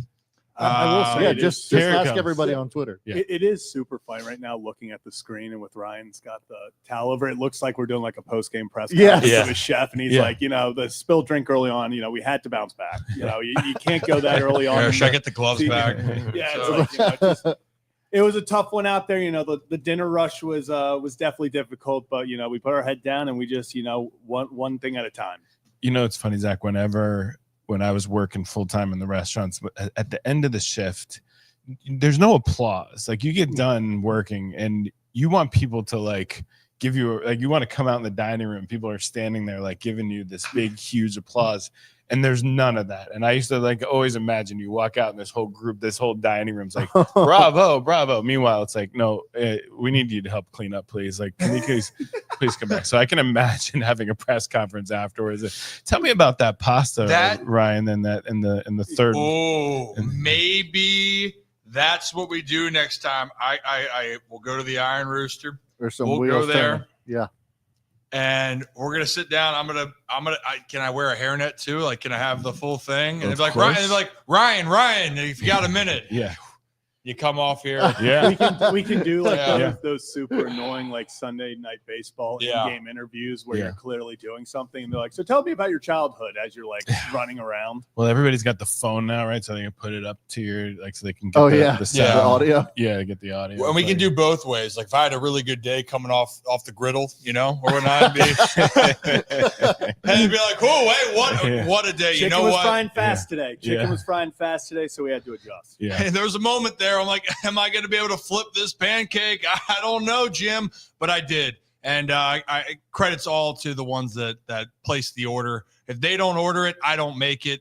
And then, then it's all on me, and I came through. I think you've got an idea for a new show where people doing regular jobs get interviewed at a post-game. Oh my God, that's such an incredible idea. It doesn't matter, right? Exactly. We had talked about that with the accountant. How we're talking about it. It's just like, go to an accounting firm and be like, all right, some tough sheets out there this week. Tell me about that spreadsheet. Yeah. What happened? Yeah. What happened in quarter 3 here? Do it like they do the players. I think that there's an idea there. I like it. The other one of, imagine just like there's some tough news coming through, obviously with Baltimore over the last week with firings and whatnot, coming off the griddle can we just call it the griddle? What do you call it back there? The griddle. Yep. So you just come on out of there, and then, whoever's the reporter, and it's around, food was burnt. It's underperformed. They had to call it back twice, and, look, one of those days I cook it the same way. Yeah. Every single day. But it wasn't my best work, and I got to go back. I got to watch the film and think, did I have it on there for 5 seconds, 10 seconds too long? Did I have the right form? Did I flip it correctly? You know, those are things I'm asking myself, but I can guarantee you everyone in this kitchen is dedicated to get this back on track, but it's on me. It starts with me. Yeah. All right. Get that camera out of my face. And then there it is. Right. Or if you've had success and where, you know, a lot of the cliches you hear in those locker rooms are, you know, it's just one dish at a time. We're just taking this one dish at a time. Just put one dish together after the other, and you know, eventually you got a streak. But no, we're 1-0 today. We're 1-0. We're on to the creme brulee. Yeah, we're on to Mother's Day. Yeah, exactly. And you know, right here, Joe is saying high marks to the chef, as I am a chef myself in New York. I think it's Joe Zadie is how you pronounce it. All about the mise en place. Mise en place. Mise en place. That's what I said. You were close. Yeah. Very close. Mise en place is everything in its place. Everything has its place. So basically, you put everything back to where you found it. You have everything ready to go for the shift. But yeah, it's a general practice. But you'll pick up the terminology as you go. I mean, you're on your first couple of shifts here. So mise en place. Yeah. Etouffee. Yeah, you know, so and Joe finished with saying food looked delicious, and it was. You did great. It was great. I'm feeling great. We're definitely going to have to figure out a little bit of what we're going to do for this challenge. And I know Zach's calling a game tonight up in the Dean. It'll be a little wet, but I think I don't know if they're going to have Cowser play. I doubt they would in the rain. Yeah, I don't think they would chance. I hope they don't. Hey, you tell them to get out there. You tell Colton, hey, you know what? I'll walk down. Hey, Ryan said it's just your thumb. Rain don't affect thumbs. Yeah. Honestly, Colton would love to see you. Yeah, I might have to. You're going to have to tell Mike to go down. I mean, it's not like he doesn't know you. If he doesn't play tonight, what then is he still getting work? Like, yeah. I mean, he'll hit in the cage and then you just wash it for the next day, you know. Does he stay the whole game? Does he get to leave? I mean, I think it's for a guy like him, it'd probably be discretion. Some guys like to stay the whole game. Some get their work in, then go back and have to actually train in the clubhouse, like get a workout in. So it really depends on what the big league buy teams dinner do. Oh, you That's know a what? question. He probably does. Usually when you're on a big league rehab assignment, you buy the spread. Yeah.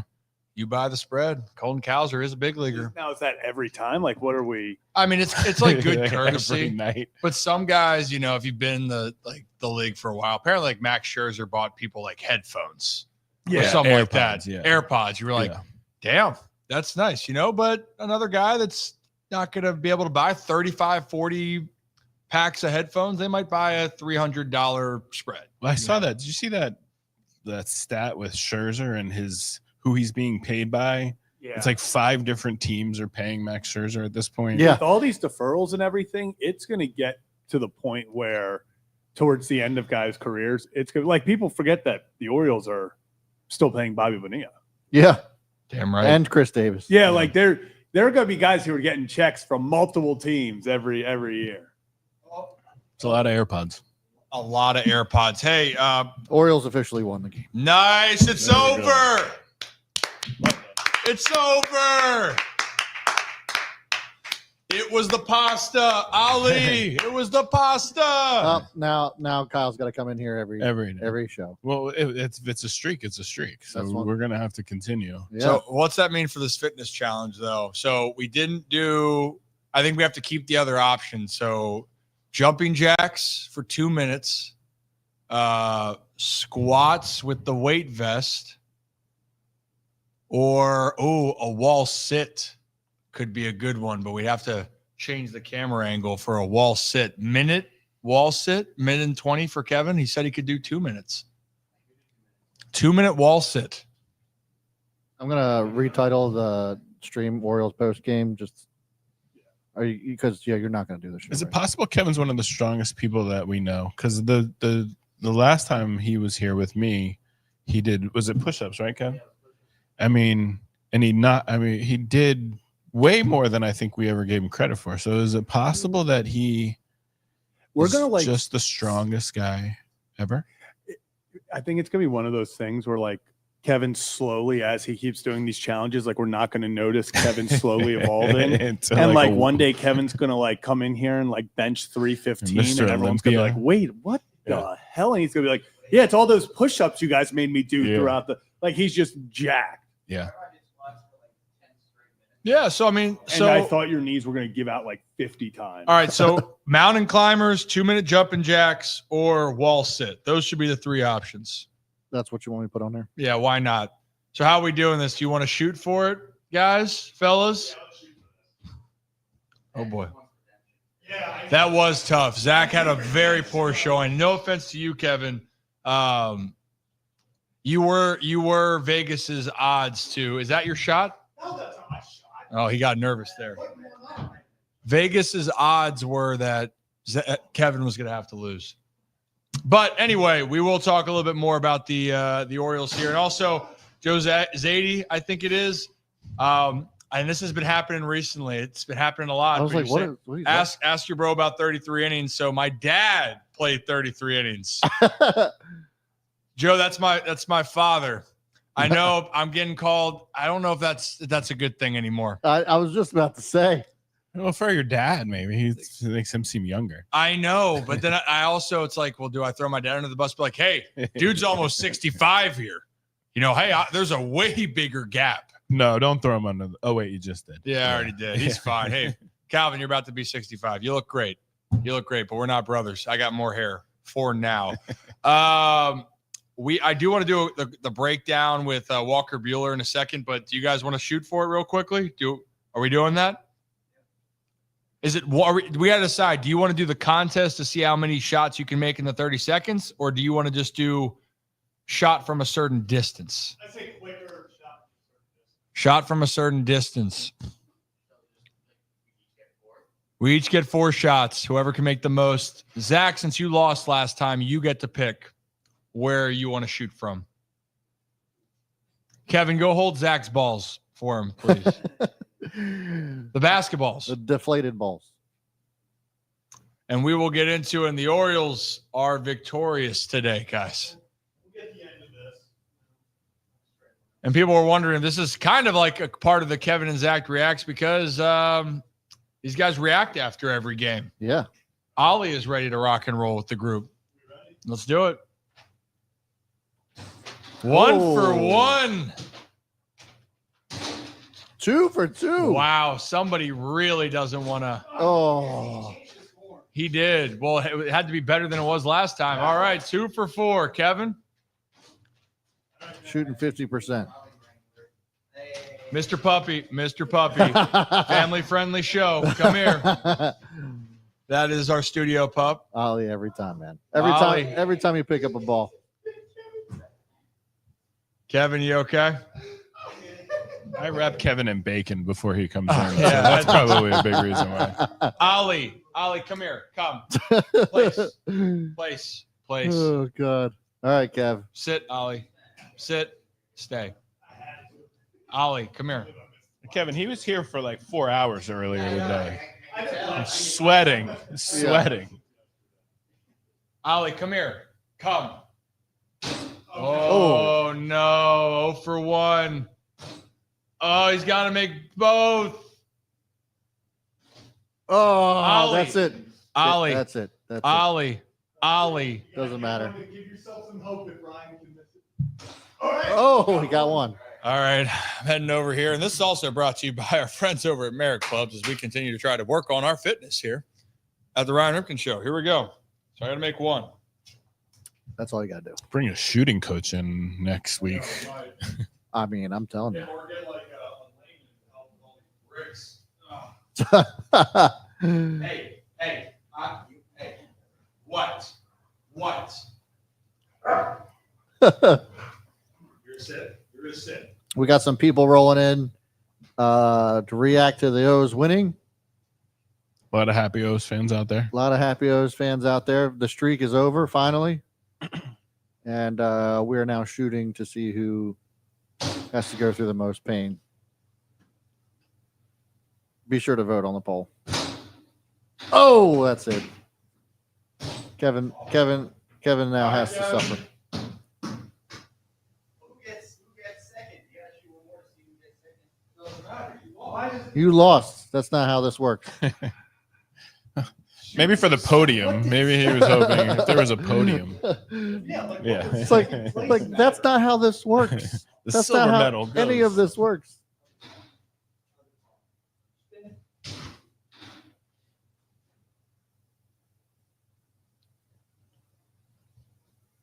Hadley Truthers, we're eating good tonight. Yeah. Great job. Great job. Hopefully he keeps it up. Great job. All right, so Kevin. We're figuring out what you're doing. All the Oriole fans that are popping in, the O's are back. The O's are fine. No, they're not. But yet, not yet. Not yet. Cue the phrase, the O's are fine. They have not lost on May 21st of 2025 in the history. I'm totally tweeting that out for you. Oh, gosh. On your behalf. Oh, don't do it. Please let me do this. Oh, gosh. Do you know how? I do. That's why it's going to be hilarious. Those are fine. ... Post. Did you actually just post it? Yes. Oh, good. That's going to go off very, very well. On his account. Oh,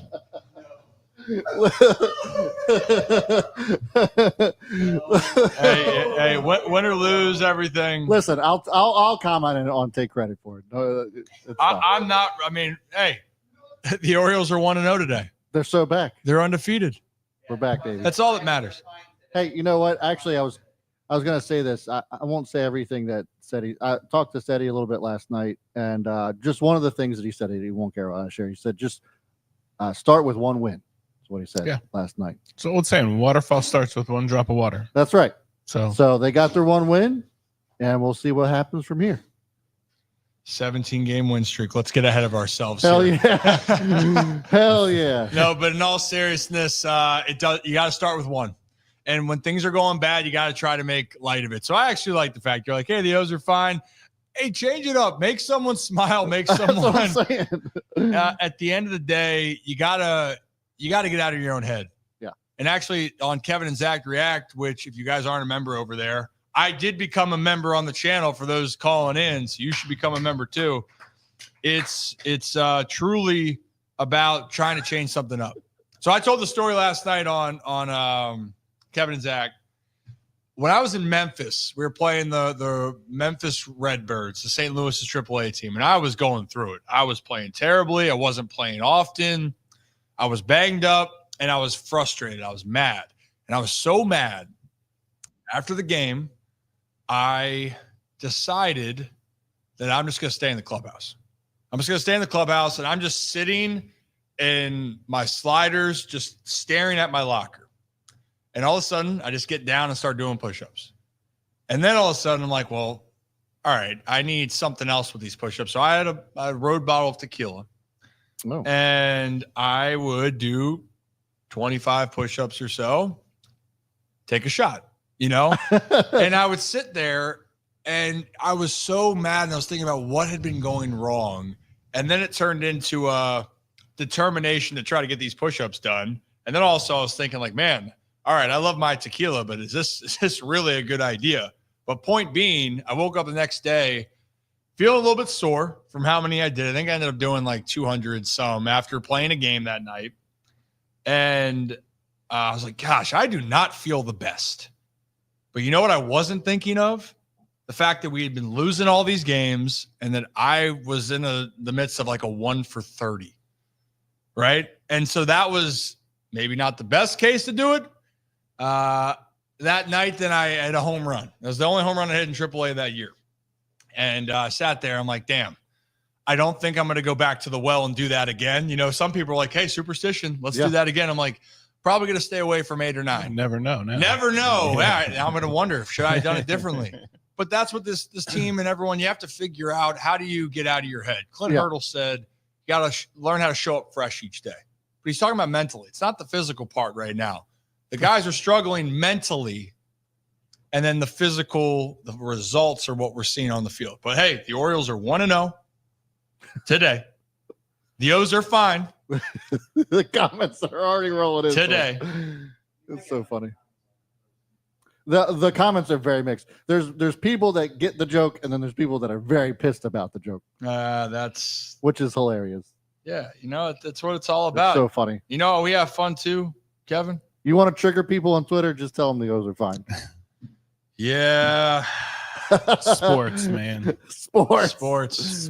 There are some other ways you can get out of streaks, as well, and some bad times. But that was one of the times that it worked. Another time, something else worked. I've tried a lot of different things in between. See, Raven Lunatic gets it. The World Series is back on. Get the parade scheduled. That's right. Well, didn't Bull Durham, right? Didn't he had a one of the streaks? It was the pitcher, and I think he had some way to break the streak. There's always ways to break it, right? Oh yeah. Yeah. Oh yeah. Oh, Yeah. there's definitely. Oh, there's some ways to break the streak. Yeah. Hey, before, because Zach, I know you got to get going here in a second. Let's see if you can break your streak. Or are you still on a streak? Should take a quick trip to our friends. Oh well, way to jump the gun there. But hey, let's take a quick trip to our friends up at Hollywood Casino Charlestown Races in West Virginia. All right, Zach. As we know, you were 2 for 3 last week, 2 for 3 the previous week. Last night, remind people who you went with. I'm trying to remember off the top of my head. Went with Austin Hayes, 2+ bases. He failed me. He let me down. It happens. Damn. I finally decided to let bygones be bygones and put money on him after he left Baltimore, and this is how he repays me after 3 hits the day before. So we're going back. We're keeping it simple. Shohei Ohtani, 2+ bases. Let's get back in the win column, and then tomorrow we go 2 for 3. That's the goal. Just keep going 2 for 3, winning weeks, and we'll get somewhere. So, Shohei Ohtani. Yeah, Shohei Ohtani, 2+ bases. How original. Win Taking weeks. a superstar. Don't get swept. It's my motto. Win weeks, don't get swept. Right now, you get that. You get back to batting 500 on the week here. Yeah. I'm trying to keep it going. I love it. But hey, if you love making picks and you want to tail Zach here, well, then check out our friends at Hollywood Casino right here as I pull this up over under 2 seconds here. 1 Mississippi, 1 Mississippi. This is 1 Mississippi, and 2 Mississippi. Oh, got it. Hey, if you sign up for ESPN Bet, you bet $10, you get 100 in bonus bets, and you'll get 30 days of ESPN Plus on them. Just download the ESPN Bet app. You must be 21 or older, and if you got a gambling problem, call 1-800-GAMBLER or our friend Rocco DeSangro. Appreciate our friends up at Hollywood Casino and Charlestown Races in West Virginia. That was terrible. That was bad. That was- Ryan kind of just didn't Set us start up. right. Our friends up in Charlestown Races in West Virginia. Way better. There it is. All right, Kevin, because I know you and Zach both have to get out of here. What's our poll at so Kevin can get his deed done? So our poll is I had it right here. It is wall squats. Wall squats. Oh, so you got to get in the position. 44%. Okay. Kyle, thank you. Appreciate you. Thanks, Kyle. Yep. I'll see you next week. You the man. We're back. We're back. Pasta, we're back. Fine. Hey, thank Pasta you. next week. Hey, thank you. Pasta the week after. There we go. Before Kyle leaves, you Hey, got as to long as realize you bring that garlic bread, I'm here. Done. this is the reason why. The Iron Rooster is the reason why the Orioles broke the streak. Yeah. Pasta Wednesdays. I will take all the credit. Absolutely. Take all the credit Hell for yeah. everything. Yes. No. We're happy to see the O's back, but next week we'll come up with something different. And I don't know. We'll keep it going. I'm feeling something breakfasty next week, so we'll come up with something. Yeah. I got some pancake ideas that I think we can have some fun with. Yes. So Hell yeah. happy Memorial Day to everybody. Happy Memorial Day Monday. Memorial Be Day. safe out there this weekend. Drink responsibly. Party responsibly. And go brunch responsibly at Brunch the Iron responsibly. Rooster. That's right. And go O's. Go Go. O's, baby. See you guys. Thanks, See Kyle. ya. Drive safe. And go, Kevin. You're going to have, you said you could do 2 minutes of a wall sit. I think that might be a lot to ask of you. Let's see if you can get 1.5 minutes. So, what you're going to do is you're going to actually go up against that couch or the sofa right here. Go on the other side. And I want you to squat down. No, this chair. Yeah. And your butt's got to be against that. And you got to hold it like you're sitting. You need me to show you real quick? Yep. So I need to like this, right? Yeah, get a little bit lower though. Yeah. How you feel? Oh, there you go. Yeah, There you go. And we'll start the timer, and then you'll be done. Ready? How long? 2 minutes. Oh boy. Well, we'll see how you do. Yeah, we'll just say Mind over matter, Kevin, and this is our fitness challenge for you. 3, 2, 1. Whammy. Can we move that piece of pesto? Don't give it to Kevin, by the way. But we are here doing the fitness challenge. Kevin is doing his 2-minute wall sit. And again, if you want to join Merit Clubs right now, meritclubs.com, you can use the code for a free day pass using RIP25. And we can put the link in there for you all. But you guys just join Merit for the first month. Yeah. First month, and you show up 12 times. You sign up, go 12 times in the first month. They're going to pay for your second month. Especially in the summertime, you want to go by the pool. You do some wall sits like Kevin, then you head to the pool. That's a pretty good deal to me. So appreciate meritclubs.com. That looks like he's cheating. Hey, that is cheating. You got to put your back. No. Straighten up. Yeah. Posture. Uh-oh. Yeah, I don't care. There we go. Zach's got you. Do we need to make it harder? Nope. He's good now. Oh, your legs are shaking. I did just get called out as to why I don't do these. I'll start doing it. What time are we at? I'll start doing He's it. a minute in. Kevin, mind over matter. Come on, Kevin. Hey, everyone, give it up for Kevin in the chat and Kevin and Zach Reacts. If you are not following them, they do the post-game reaction shows. They're a little bit busier today because of the timing. So they're doing a little bit of the reacting today. If the Orioles win, Kevin's going to do wall sits every single victory. The couch is physically shaking. The couch is shaking. As much as Kevin Ostreicher's like, Ooh. You are almost there, buddy. You are 20 seconds away. Do it. Let's go, Kev. Let's go, Kev. Let's go, Kev. Let's go, Kev. Give me everything you got. Give me everything you got. 5, 6, 5, 4, 3, 2, 1. He did it!